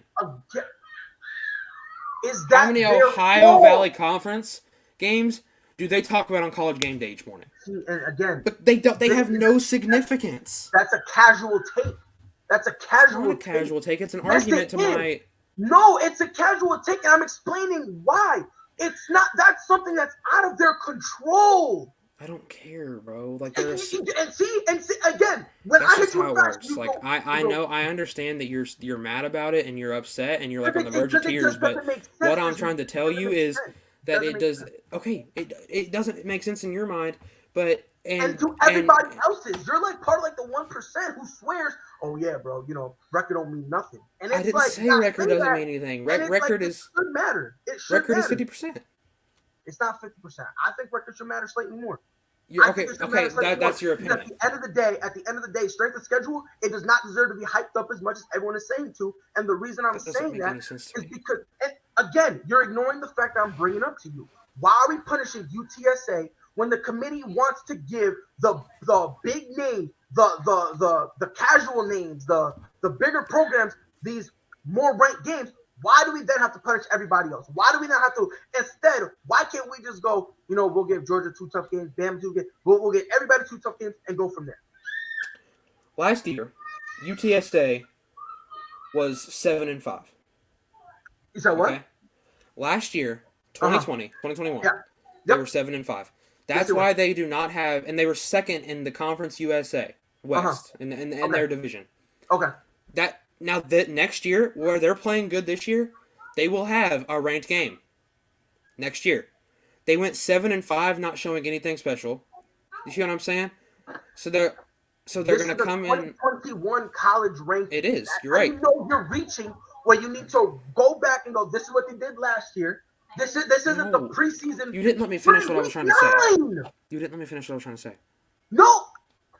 What you didn't let me finish my thought. My thought was It's 2021, and we're gonna sit here talking about, That's the reason they're ranked like this in week 9 of 2021 is because of what happened in 2022, back in Yes. 2020, and also the reason is because we're now gonna project what happened in the future. they base your schedule on how good you did the year before. UTSA is going to have a ranked game now that they're playing like this. They didn't play like that last year. If they would have had an undefeated season last year, I would be in the same position you are right now. But they just didn't. The fact of the matter is they didn't. What you did last year in terms of the ranking, like I said, if you want to Plans do your it the schedule. first 2 weeks, Plans sure. your schedule. After that, no, you can't sit here and cry about that. Bro. You can't. You can't. So then in that case, BYU last year went 11-1. Yep. That's why they had ranked games, because they went 11-1 last year. Okay? All right. Okay. Buffalo went 6-1 last year. Why weren't they in the top 10? Huh? Why? Because they didn't play anybody. San Jose State went 7-1 last year. Why weren't they in the top 10? Huh? Why not? I don't understand. I'm gonna put it to this way. I'm listening. I'm all ears. No, well, at this point, I'm not really talking to you because talking to you is like talking to a wall, right? And at this point, there's really no point in it, and it's because you just said the college football rankings are based on stuff you can control, right? They can't really control their schedule like that. That's not up to them. It's okay, but listen to me. It's 50-50 on record and strength and schedule, and I wholeheartedly agree with that. And it's kind of funny. I hope you really listen to this. You are literally arguing both sides. It's very comical. It really is. Because you can't sit there and say, oh, yeah. Because I agree with you in the fact that UTSA should be ranked above 22. But And I don't my think thing they're the third best team in the country. It doesn't matter if you think they're the third best team in the country because you just said Ohio State technically is the best state in the country top to bottom, and they're at If you fourth. look at roster, and you agree it's with Georgia because you being brought above up them. roster. That's the only reason I You said brought that. that up. No, you brought that up. No, you did. You said... I didn't say nothing about the roster. You said you thought Ohio State was the best country, the best program in the nation. No, You I didn't said say that. No. Go ahead and rewind it back. Please rewind it back. And that happens. This is what you said. It could be about roster. It could be about this. It could be about that. And I was like, well, if it Because was... you brought up roster. And then I said, well, you brought up roster. I said, well, if it was about roster, then Ohio State would be the best team in the country. But they're not. They're number 3. You're flip-flopping it. You brought up roster first. Okay, if I brought up roster, then I apologize. I didn't. That's not my point. Look, all I'm saying at the end of the day, this is all I'm saying at the end of the day. They can control whether or not they get wins. They can't control the schedule. Put UTSA at 3 and see what happens to that poor team. Because I tell you what, they play anybody like Georgia, Alabama, Ohio State, or Oregon, and that poor team is going to get absolutely slaughtered like it's a freaking slaughterhouse. Okay. And then, again, that's stupid because if Notre Dame, that's ranked 8, does the same thing, they're getting slaughtered. What's your point?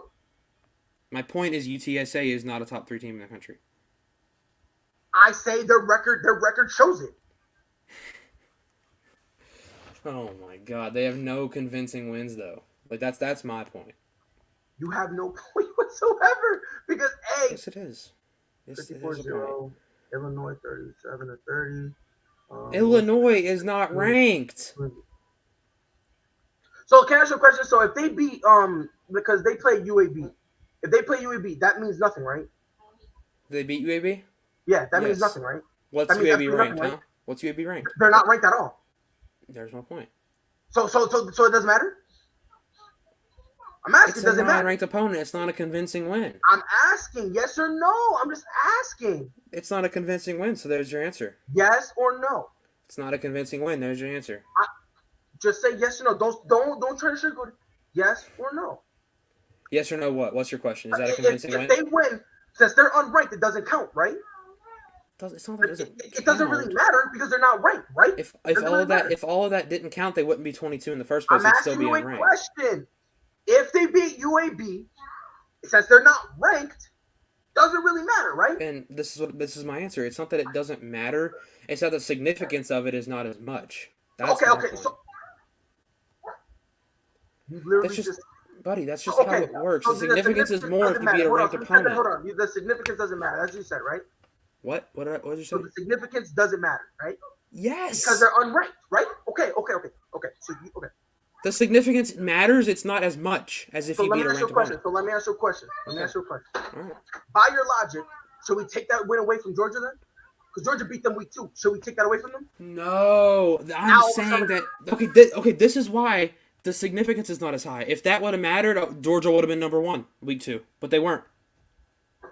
The significance when you beat a ranked opponent is significantly But lower. that was used to put them at 1.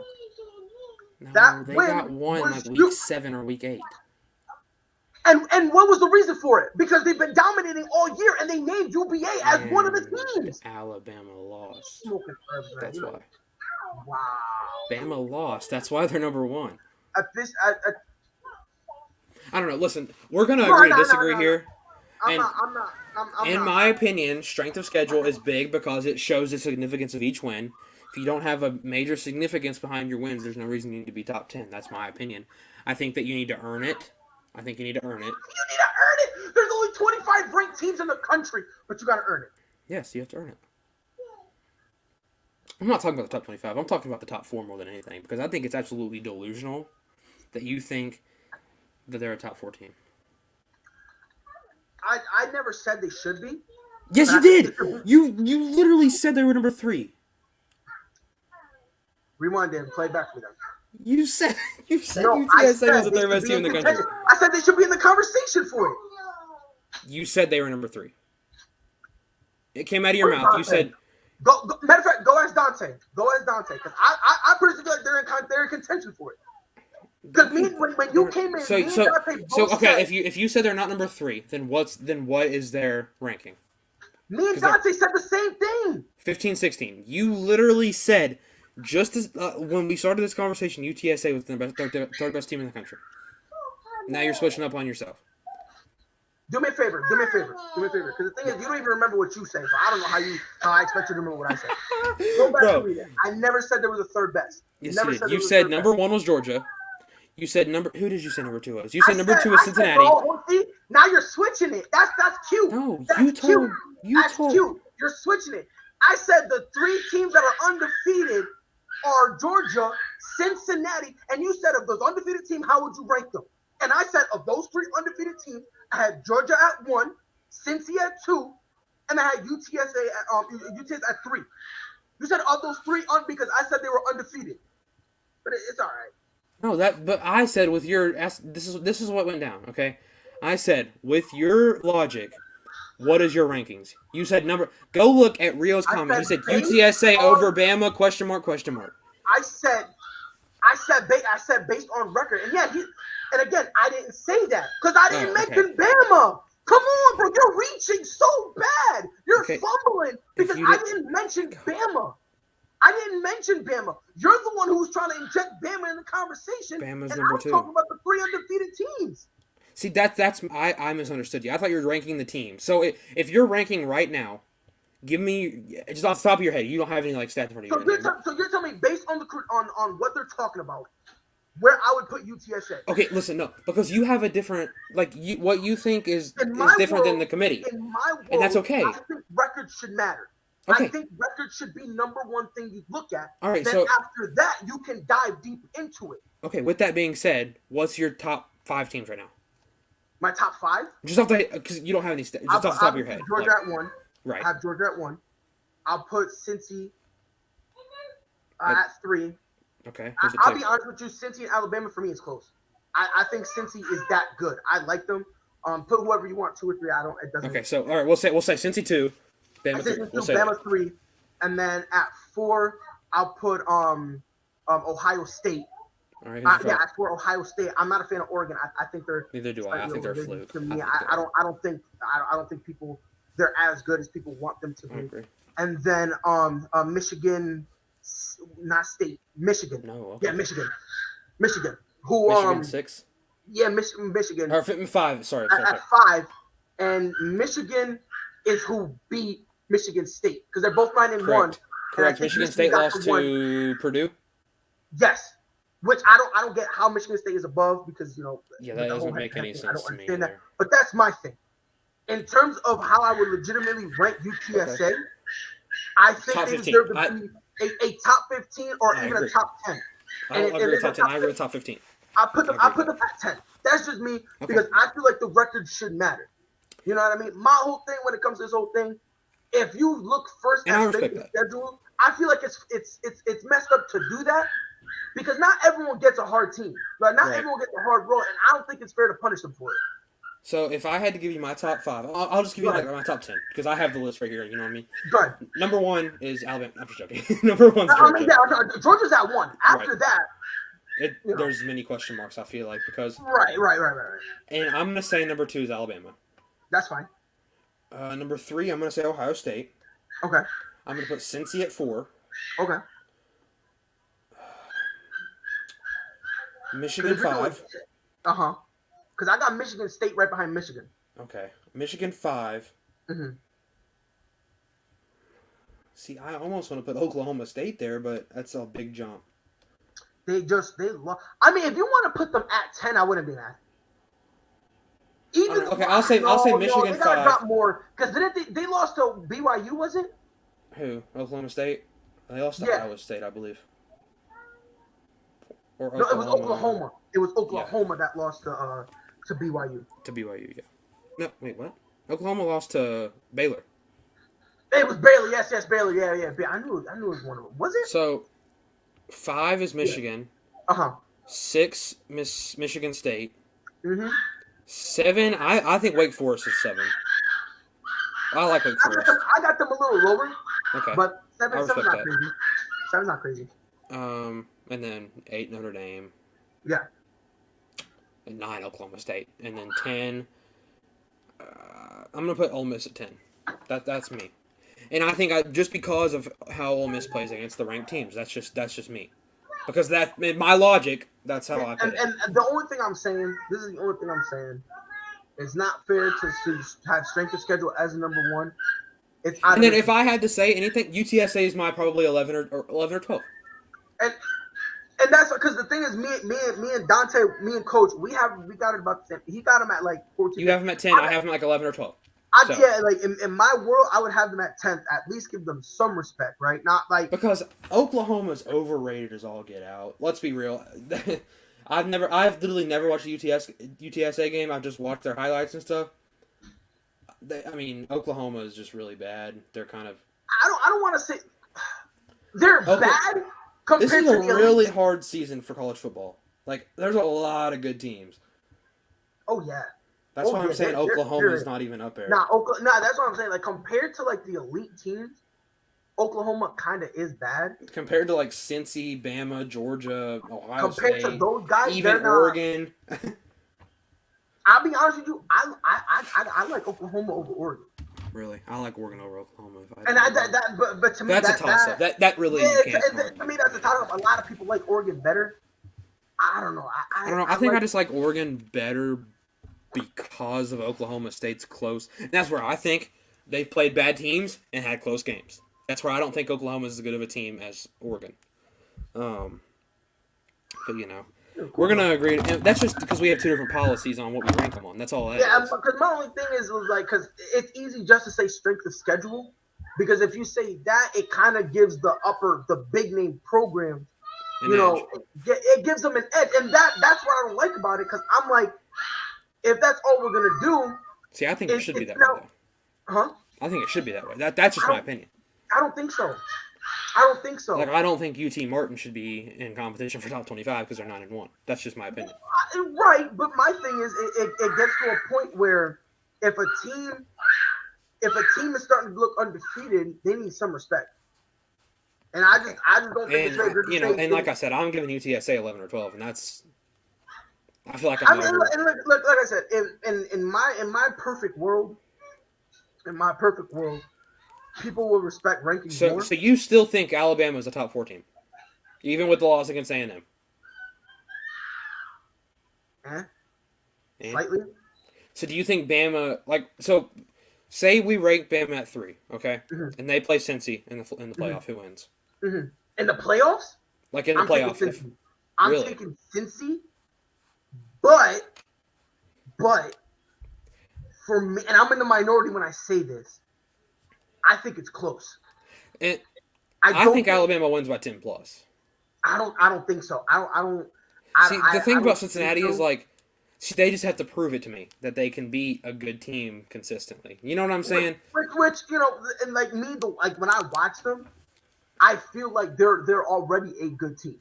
You know what Oh, I I'm not mean? saying they're not a good team. I'm just Yeah, saying no. I know, but what I'm saying is for me, they don't really need to. The only way they can really prove it at this point is not they can do it in the regular season. that's And going we're to gonna be have to honest. do it in a bowl or the playoff. That's just how it Exactly. is. They're gonna have to get a win in the playoffs so people go, oh, okay.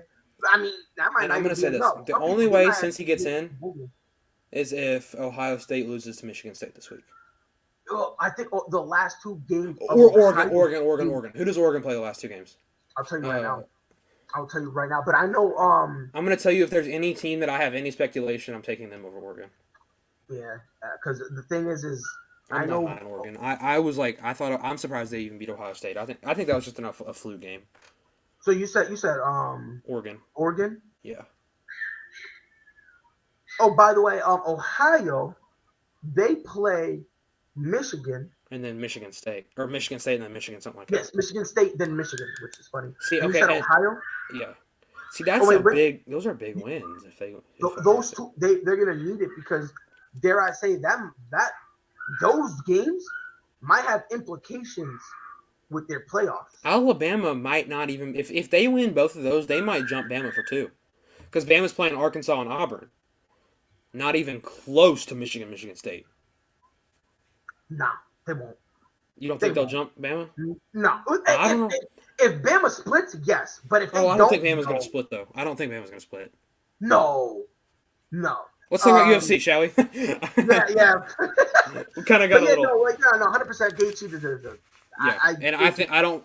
And let me I say think this. is gonna be Gaethje's last shot, though. I do. I agree. I think this is it for him. He needs to make it work. I think he's in the same situation Colby Covington was in 2 weeks ago. Dare I say? I think it's worse. Yes. Yeah. I think with Justin, I think it's even worse. And I think it's. And let me tell you why. I think it's because sorry. Go ahead. No, you go. I think it's because lightweight is there's so many young up and comers. Exactly. That's why I think Gaethje, he's got to win this. Yes, that's the problem with Gaethje. There's a whole bunch of young guys nipping at his heels. That's what I'm saying. saying. To make it work. Michael Chandler's sitting there too. I love that guy. Same. Yeah, both of them, they need to make it work. So Justin Gaethje, not Justin Gaethje. What am I talking about? Dustin Poirier and Charles Oliveira. Premature prediction. It's November 18th. We got about a month. Oh, Islam should fight Chandler. Look at that boy. Yeah, I wish you were here about an hour ago. Yeah, but we were saying that too. Thing. We said the same thing. I mean, maybe Darush, but I don't think that makes much sense. I think you got to see that. I think the best fight is Islam. Is Islam and Chandler. I think 100%. that's the perfect fight. But in terms of early predictions, about a month out. I'm gonna go. Give me a little breakdown too while you're at it, bro. Come on now. Why not? Give me some new stuff. Come on. Why not? Let me break this shit down. Let me give you my thoughts real quick. Wait. Let me give you, because I'm gonna tell you this right now. I think we had this conversation about a month ago. We did. It was super brief. Hold on. Islam versus Darush makes the most sense. Rio, do me a favor. I want you to type it because to me, I don't see it. I don't either. Maybe I want you to type it. Explain why. Because if you explain why, we look at it from a different angle. Yes. Maybe it'll make some sense. Maybe. Here, while you look that up, let me tell you why I believe. Oh, here we go. What we got here? Stalker. Anyway, so what did he say? What were we talking about again? I think the 4 and the 5 makes more sense. Yes. Simply because Dariush had a very, very, very dominating win over Ferguson. So I think he is already kind of there, and he's like, I'm here to stay. While Islam and Chandler, Islam, sure, he dominated Dan Hooker, but he's new into this top 5. He's new to this thing.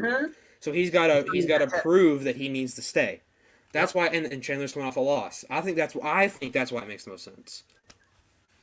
This guy thinks Okay. Islam makes the most sense. So okay, so that okay. So the logic they're Okay. using, Anthony and And Rio I are and I respect using, that. I understand that. is the fact that since he's third, it would make more sense. And then And I sorry. get that, I do, but the reason I think Chandler makes a little bit more sense is because this is like Chandler needs to fight somebody Yes. to prove that he needs to fight one of these young up and comers. He needs to fight a top 5 to show that he's worth being top 5. To prove that I still deserve to hold on my spot.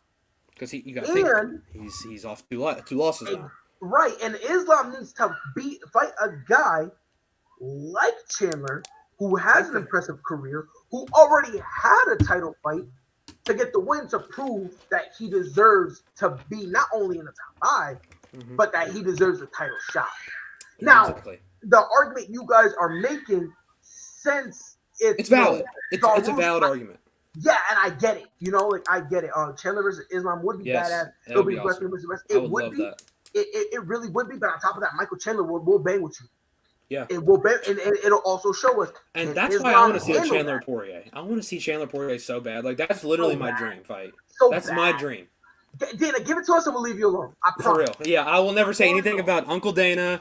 I'll never say Yeah, anything. Uncle Bobby Dana, like you know what I I mean? will Like, never say anything else. listen, man, that whole Dana White privilege, Dana, I know it annoys you. I'll stop saying it. Just give me what I want. I'm gonna be every time Dana doesn't give me what I want, and I'm gonna be a petulant child. I'm gonna start screaming Dana White privilege because Yes. it annoys him. So I'm gonna start screaming it until I get what he wants. Like Yes. Dana White privilege, Dana White Yes, privilege. Like exactly. shut up. Just like that. I need you to do it just like that, and Just he like will that. finally give us what we want. Yeah, until he finally gives it to us. You know what I mean? But in order, because I do, when it comes to Charles Oliveira, and I want to hear you. Who do you Okay. think is gonna win? I think it's unique because the fights coming up to Poirier's title shot have been Conor McGregor twice, and Conor McGregor twice, right? Yeah. That was his last fight. Okay, and they're both kickboxers, both kind of brawler guys, With that being said, we've not seen him. I would say, yeah, Mm-hmm. Go Now, I'll be honest with you, before I let you go, ahead. if Islam fights Darush and Darush wins, That's a title shot. he gets a title shot as well. So You I know- feel like no matter who they fight, Gaethje should ignore Islam though. Get aside, should let Dana Facts. decide who Islam fights. Gaethje, Facts. yes. If I'm Gaethje, my next Show your mouth. fight is a title shot, Exactly. 110%. But go ahead, Landon. So, I was saying it's an interesting matchup because we've seen Poirier beat McGregor, who is a washed-up kickboxer. And, we're going into this. Oliveira is a black belt in Brazilian Jiu-Jitsu. He's really good wherever he is. On the ground, standing up, it doesn't really matter. He had a very good win against Chandler, which I say good because it was a comeback win. I think that shows a lot. I think a comeback win maybe shows more grit and determination than a blowout win, in my opinion. No, I'm there with you. I'm there with you. And then you got Dustin Poirier, who has dominated a washed guy, and now is getting a title shot, and he's on top of the world because everybody's looking at him like some king. Mm-hmm. I think Oliveira needs to stay quiet, and he is, and I think he needs to do his thing in the octagon. But I'm believing in the Poirier hype. I think Poirier fought really well against McGregor. I think McGregor's washed. I love Conor McGregor. He's like my favorite of all time, but he's washed. He's not himself anymore. At this point, in terms of fighting, his name is still polished, Yes. but he's Uncle still a Dana. cash cow. But in terms of getting a title shot and being that elite guy he was before, Uncle those Dana. days are I don't know. I would long not be surprised. yeah, those days are long behind him. So, what was I saying? So it's an interesting matchup. Yeah. But like I said, I still think Poirier will win it because Yeah. I think we saw it last fight. I don't even think it was Oliveira who shot the takedown to go to the ground. I don't think it was even that.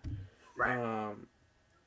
So, with that being said, I'm gonna take Poirier as of right now. I think Poirier wins it. First round. First round. Yeah, and I'll be honest with you.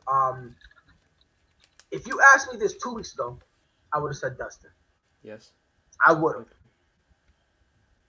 I'm with Charles Oliveira. Okay. I am. And I respect it. This is a fight where I might change tomorrow.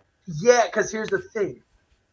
Charles Oliveira, like you said, he's been real quiet. He's been focusing on Dustin Poirier.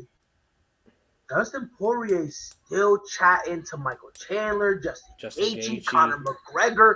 Like, he's looking at everybody to the point where he's like, hey, yo, I'm lining my title shots up, my title contenders up now. Oliveira would give Conor the shot.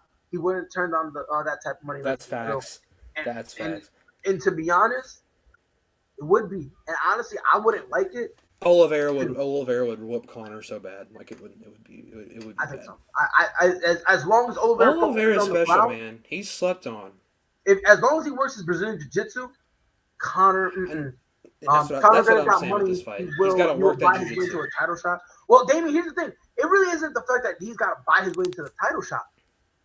It's really not that. Like, it's to the point where, like, because his name is to hold weight, they'll go. And Rio, you said he's not going out of his way. In the interviews, no. But on Twitter, it's unnecessary. He's going wild on these. He's pulling Let me pull it up right now. And he probably deleted them. No, I can go to ESPN MMA's Instagram. Let's see. They post everything about this man. Yeah, Hold on. Because if you're gonna go on Dustin's thing, because he kind of deletes a lot of them now. That's what I'm saying. Okay, here we go. I've got this with Conor McGregor. Okay, Conor McGregor was chirping at Poirier. Yep. Said his head was sore, my leg was sore. I feel good on that. And that's all Conor McGregor talking smack. But that's gonna distract Dustin because Dustin does not like Conor McGregor. Right. There's that. Down here, we got Justin Gaethje. He says, if he beats Charles Oliveira, I don't know if he fights me. I think he walks away and calls it quits. Dustin Poirier responds back on Twitter via the MMA Hour, which is a interview with ESPN, I believe. Right. I could be wrong on there. He says, I'm fortunate enough now with the year that I had, I could walk away. It's a great position to be in, but these guys need the butt whoopings, and I'm here to give it to them. Rio was like, yo, all this might be his manager. If I was Poirier, I'd win the title, drop the title, and just do money fights. Because that boy could get money fights. Him and Conor McGregor, if it was for the money, could fight 17 times. Wait a minute. Poirier versus Usman. And oh man, that's a stretch though. Because let me tell you why that's a stretch. It's a stretch because Poirier hasn't shown that he's dominant. Kamaru's dominant, you know. But the thing I see more realistic, but it's a money fight. Dustin Poirier likes his money. Not only that, Dustin Poirier is still a name that people understand. And I like Dustin Poirier now. I love me some Conor McGregor, but I do like me some Dustin Poirier on the side there. Yeah, and at the same time, if you look at the welterweight division, Usman kind of already cleared house, so it's more along the lines of Kamaru's going to get a super fight, but it's just who it's going to be against. And it might be Dustin. I don't know, because Dustin's so far-fetched, because it's not going to be a double title. As of yet. It has to be. It has to be. I'll be honest with you. I don't think Kamaru Usman looks. I don't think he looks. I think he doesn't look for it unless it's like that. Poirier versus Usman at 160. It won't happen at 160 if it happens. I don't think it would happen at 160. I think Usman's the type to say you got to come up. 160 is a catchweight, right? That'd be a catchweight in between welter and welterweight and lightweight? Or is that technically welterweight? Because I know 155 is the limit as far as lightweight goes. I'll tell you right now. That might be hard for Usman to make weight. That's why I'm saying Usman's going to say you need to come up. So welterweight is 170. Let me look up lightweight. Because lightweight's 155. So then it'll be a 160 catchweight, which... Can they even have belts? Yes, but it wouldn't be a title versus title.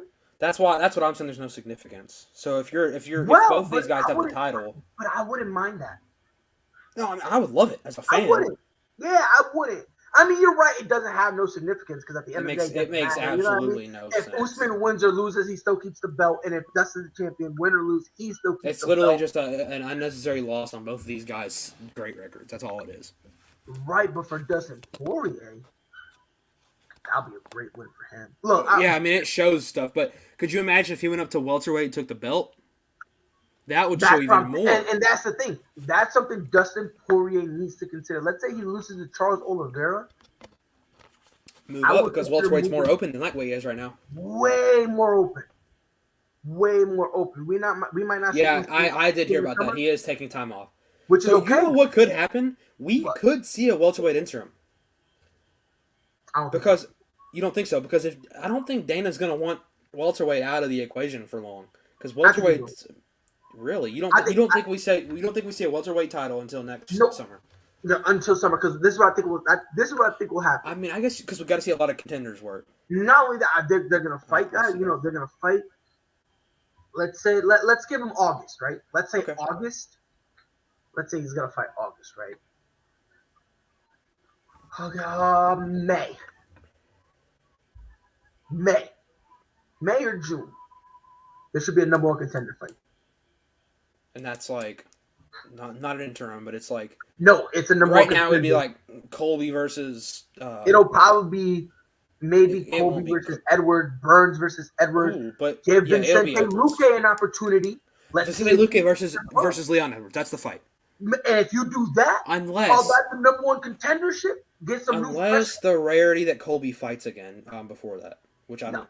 Even if he does fight, I wouldn't. Because he got pretty busted at this point for Colby, I would have him fight a Jorge Masvidal. Oh my god! Oh no! That's what's gonna happen. There's gonna be an Ultimate Fighter with. I guarantee you, it's gonna be Colby and Jorge for the Ultimate Fighter. They've been beefing. Yeah. They've been beefing. Yeah, but that's just selling. But I mean, I know. I don't think it's selling, and the reason I don't think so is because they've never. It's a real thing. I think so. I think so. Because listen, they were talking shit to each other with no fight. That's facts. Before the titles even come into equation. And remember, these dudes used to be legitimate boys. They used to room together, so that's why I'm kind of thinking. Oh, this might be legit. Listen, oh my gosh, Uncle Dana, please. And that's the thing. Look, and honestly, I want to see that fight because let's see, That's what I'm saying. Look at put that comment up on the board. Yep. That is what I want. That is what I want. The Ultimate Fighter is so fun, and when it's a beef fight, Volkanovski and Ortega was so fun to watch. Was a banger. I loved it. And that's why I. Oh, isn't Tresean Gore fighting the December 11th card? I will tell you right now. Because I think he would have won it. Personally, I think he would have beat Brian Battle. Let's see. Did you watch it at all? Nah, I didn't. It was Masvidal brought up on the Hawani show today. Hey, I recommend you watch that if you have time. It's on you have ESPN Plus. Yes, I got ESPN Plus. Yeah. Go watch The Ultimate Fighter, dude. It was fun. It was a good one. I used to watch it, but then I kind of fell off on it. You know what else you could watch too that I watched today? Well, it's called Chuck versus. It's called Chuck and Tito, and it's about how the UFC came up. And that was their first rival. That was so good. That whole thing, bro. Like, that was such a good 30 for 30. I recommend anybody watching this go watch that on ESPN Plus. I watched it today. And I didn't know the UFC. I didn't know Dana White wasn't the original president. I didn't know Dana White was Chuck Liddell and Tito were he was the manager. He was their manager before he was the president of the UFC. I didn't realize he bought the UFC. Like I didn't realize any of that. The Tito brothers, they ended up buying it, and the whole. I didn't realize they were about to go bankrupt. I didn't realize any of that. Dude, I've been keeping up with the UFC for a while, bro. That whole thing. That happened before I was even alive. Yeah, and I'm gonna tell you this, bro. If you think that's crazy, look up Dana White's whole thing with Pride. Before it was Pride Championship Wrestling, which is kind of yeah. Go look because Zuffa bought that out. Okay, and Zuffa's UFC. Dana White would not go over there because the Yakuza was basically like heavily involved with it. Okay. Which was a very notorious crime syndicate over there. Yeah. And basically they told them, yo, Dana, you come over here, we clapping you on sight. So Dana White was like, you got it, Chief. I want to go there anyway. Like it's crazy. Like Dana White openly talks about why the whole Pride thing didn't work out. That's cool. And it's very interesting. Go watch that Tito and Chuck documentary. It was good. It was like an hour and a half, something like that. It was fun to watch. Yeah, and especially me because I never got to experience that beef, you know? Yeah. Bro, experiencing it was crazy. And then they fought in was it Bellator? No, it was a Golden Boy, but it was a Golden Boy. Yes, Golden Boy. Yeah, they did the I watched that. I watched the Golden Boy thing where Tito I watched it. I was furious. I was like, whoever let Chuck Liddell fight is absurd. Because he was hurt. He was bad. But Masvidal, I guess Masvidal brought it up on the Ariel Helwani show, which, by the way, I'm telling y'all right now, if no one watches Ariel Helwani, I'm telling y'all, watch it, because a lot of the fights that end up happening, the seeds are planted on his show live. We need to see if Colby and Kamaru, excuse me. If Colby and Jorge get into The Ultimate Fighter, are you going to watch it? Yes. Okay. And the only reason I'm going to watch it is because with all their beef, that'll be fun. There'll be a lot of house fights, I feel like. As long as no one pulls out. Because I remember Chuck and Tito did it, and Tito had an injury. Well, he pulled out at the last second. As long as no one pulls out, which I don't think Colby Covington would. I don't think either of them will. Ooh, here's a beautiful question. That is a beautiful question. Does the winner of Aldo Font fight TJ for the #1 contendership, assuming Sterling Yan happens? First and foremost, it's gonna have to happen. It's gonna have to. I'm gonna put it to you like this: Sterling and Yan, yeah. Are you talking about that? Or are you talking the about the bantamweight division? I'm putting it to you: the bantamweight title is a joke. It is. I have no respect for it. It should not be Sterling. When we agree, we literally bashed that boy last show. Yeah. I don't respect it. I'm not listening to a guy to take pictures of the belt in his fridge, and then at the same time try to pretend to be humble. And it's like, fam, we agree on this. I hope he gets his face busted in. I'm telling you right now. You know what I hope. You know what I really want. I want Petr Yan to demolish him. Then I want Sterling to fight TJ Dillashaw right after. And TJ Dillashaw would and I want run TJ him. Dillashaw. And you know what I want? I want TJ Dillashaw to go to Dana and say, hey, Dana, let's cut a deal. I want it to be a quiet contract. I don't want no drug testing at all for TJ Dillashaw. I want this kid EPO'd to the max. I want to see a murder. And right after that, I want him to fight Corey Sandhagen, and I want Corey Sandhagen to be angry and furious, and I want to beat the bricks off him. Then right after, I want him to fight Rob Font, get pounded, and then released from the UFC. That's how I want it. Tell him. I can't stand him. I can't. He did not deserve it. He didn't deserve it. But I will say this: the winner of Aldo Font. To answer the question real quick, the winner of Aldo versus Font should definitely 110% face TJ Dillashaw for the #1 contendership. And then if Aljamain Sterling does not fight, get rid of him, give the belt to Petr Yan, and whoever wins fights Petr Yan. Yes. Oh my gosh, TJ Dillashaw. Oh my. I want to see Dillashaw versus Yan. That would be the most Tell fun me fight. That doesn't tickle you. That would be awesome. Hey, I'm a big old TJ fan. You know this. Come on now, that'd be awesome. If I was Yan, I'd take fights and call shots and treat the interim as a real title. Yes, just have all the red toys. 110%. And let me tell you, I'm gonna say one more thing, and then we're gonna end it in the show because we got another one coming on in 4 minutes on the ASAP Network. So I'm gonna say this. I think he's gonna get stripped. I don't think he's gonna fight. Yes. That's all I gotta say. I want him to fight because I want him to get his face busted, but I don't think he's going to. You're right. You're right. He's not going to check it out. Because you want to know why? Because he knows he's gonna get beat. That's literally the only reason why. When you know you can get beat, it's easier for you to get stripped and just be like, man, the UFC did me wrong. Yeah. It's easy to go that route. It is easier to go out publicly with no belt, nothing on your back, and say all this stuff. It's and so say, much I was easier. robbed. I was stripped. Yeah, exactly. It's not fair. Because I guarantee once he does that, Dana's going to be like, okay, bet. Answer that question, then we're going to go out. Am I sold out Giga? Who's Giga? I have no idea. I was wondering. I was hoping. Yo, Rio, who's Giga? I want you to explain that to me, because and watch him say who I think it is, and I'm gonna be like, put Anthony's comment on there real quick. Oh, next Thursday, same time, come back. We're gonna be talking more UFC. Chopping it up. Yep. Might talk about a little. Next time it's gonna be straight UFC. Straight. Okay. We're gonna talk straight UFC. Next time it's straight because I'll be honest with you. next week, I got some questions for you. Okay. I don't know. Is that the guy with the flying knee knockout? Who is that? Hold on. Stand by. I gotta look this man up. I want to. Do I not know who this guy is? He's from the Middle East. Well, he's from shoot.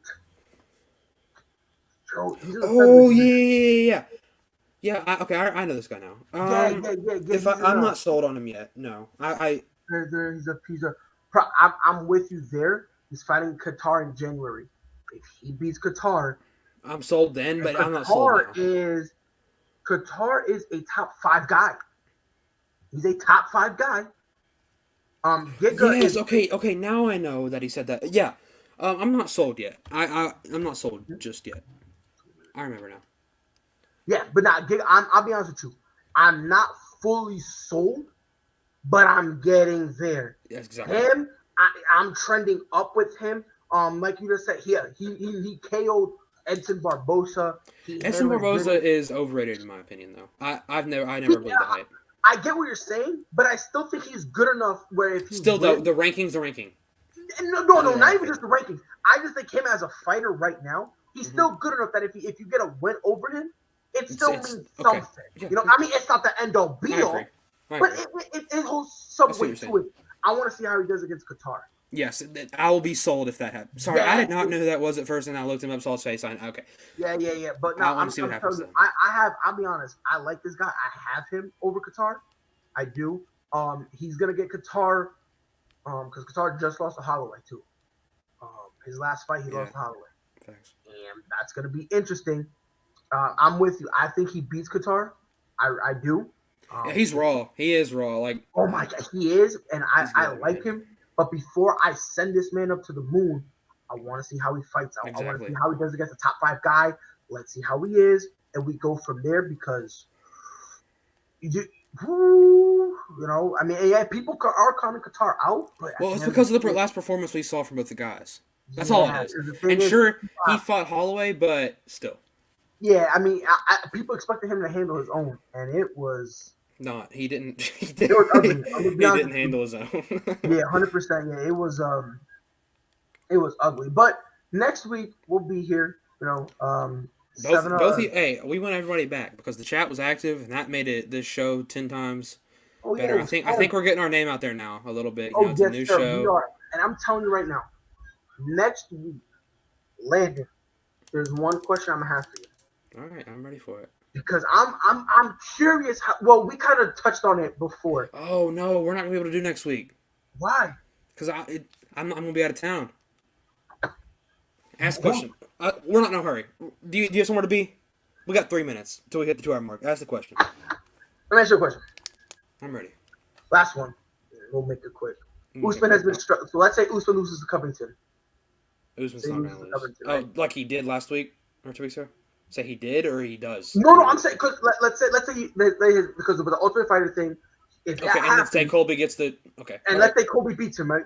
He's not going to, but. Do you think? No, I'm just saying. Let's say for the sake of this argument, he does. Jorge Masvidal. Do you tell him to drop weight and go to lightweight or move up to middle? We talked about this. We picked up a little bit on this last week. Yeah.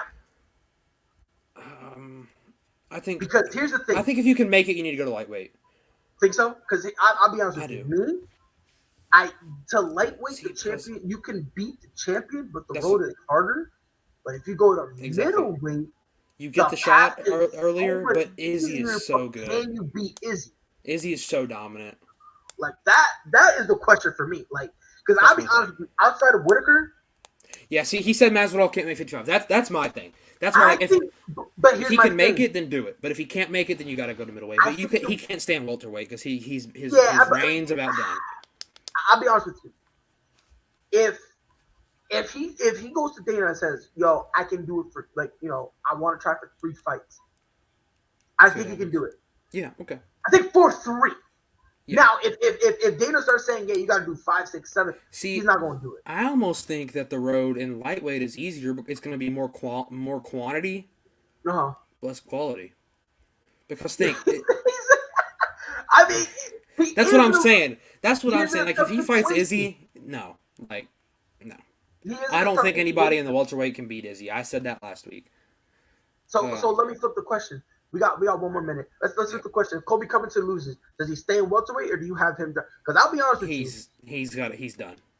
You think No he's matter done? where he goes. No matter where he goes. So then you gotta. I think if I love Colby Covington, but if he gets another title shot and he doesn't win, then he's done. Yeah. He's like 30, 33, 34? Colby? Yeah. Title shot will take 2 years. Oh yeah. It'll if we're doing Ultimate Fighter, oh yeah. If he's doing the Ultimate Fighter, it's gonna take 2 years. Minimum and then 2 he's years. gonna have to fight one more time. So yeah, That's what I'm saying. So yeah, he'll be. I think he's done no matter what, and I think he's gonna take the Ultimate Fighter for the money. Oh yeah, definitely. So if he loses the grudge fight, he loses all his fans. I don't think so. I don't think so. I'll be honest, people liked him because he kind of was a little more humbler. He kind of was just like, I took the L. You know, if y'all hate me, it's cool. It's all love from over here. He took the mask off, and that whole, Brazil is a shithole. That was out. We weren't seeing Chaos talk. We weren't seeing Colby Covington speak. Fact. So if he loses, I don't think people. I think a lot of people earn respect for Colby. While we're on that, real quick, after the last fight, because of after the fight, he took the L in stride. And that was it. I'm like, you took the L in stride. You took it like he didn't say, "Oh, I won that fight," because he knows he didn't. And him and Usman have had to develop a good respect for each other. Yes. After the fight, they were kind of like gapping each other up. And Kamaru even said, I think Colby had to go to the hospital. I don't think he could do a post interview. No, he went right to the hospital afterwards. I think he broke his leg or something stupid. Don't take my word on that. But I remember Kamaru, he said something like, when you share almost an hour in the octagon with somebody, you earn respect no matter what. It's just natural, no matter what. And it was kind of funny. I find it funny. They were talking to each other, and they were like complimenting each other. And the ref was like, "All right, yo, go make out later." He said, "Make out later. Go to your corners." Like, go kiss later. Go kiss yourself in the room, But yeah, it's gonna be interesting. So as you guys heard, we will not be here. You know what? I might hold it down next week. Go for it next week. I'm gonna hold it down next week. I'm gonna do and if I can be there, I'll be there. But no guarantee. I'll let you know. I'll let you all know. Yeah, of course. You know what I mean? I'll do a quick little recap. You know what I mean? Recapping what happened with Miesha Tate and where she goes from here, whether it's a win, lose, or draw, all that good stuff. We will see you guys here. It will be at 6:00 Eastern time. That's where I'm at. If not, yeah, me too. If not next week, but the next next week. Tune in. Prod will be here. I might be here. Don't take my word for it. The next week though, we'll both be back. And hey, it'll be time for UFC 269 talk And listen, I'm gonna tell you this right now. We're gonna have to do a watch along for that. 100%. And yeah, we're gonna have to do a watch along for that one because that's gonna be a banger right there. But that's enough from us. We've been here for 2 hours now. Yeah, that was 2 hours. You know what I mean? And for some reason, we started to talk college football. It's okay. Why wouldn't you? We didn't have much UFC to cover, and then we got the chat going. It was fun. Yeah, then we got it going, and then it was like, sheesh, you know what I mean? But we appreciate you guys being here. Yeah, thank you. Swing by next Thursday, 6 p.m. Eastern Standard Time. I'll be here, and we appreciate you guys being here on behalf of Landon. It's your boy Pride. Appreciate you guys being here. We'll see you guys next week. Be safe. Whole sports all plays. Whole sports all plays. Whole sports all plays. 365, we making a plays. You talking the game, get you to the days. We're high in the court, the dime in the lane. Variety topics, living the same. All presentation, sports information. In the airways, taking the nation. All sport, all plays, like working your faces. Grace at the field, so tie the laces. Whole sports all plays.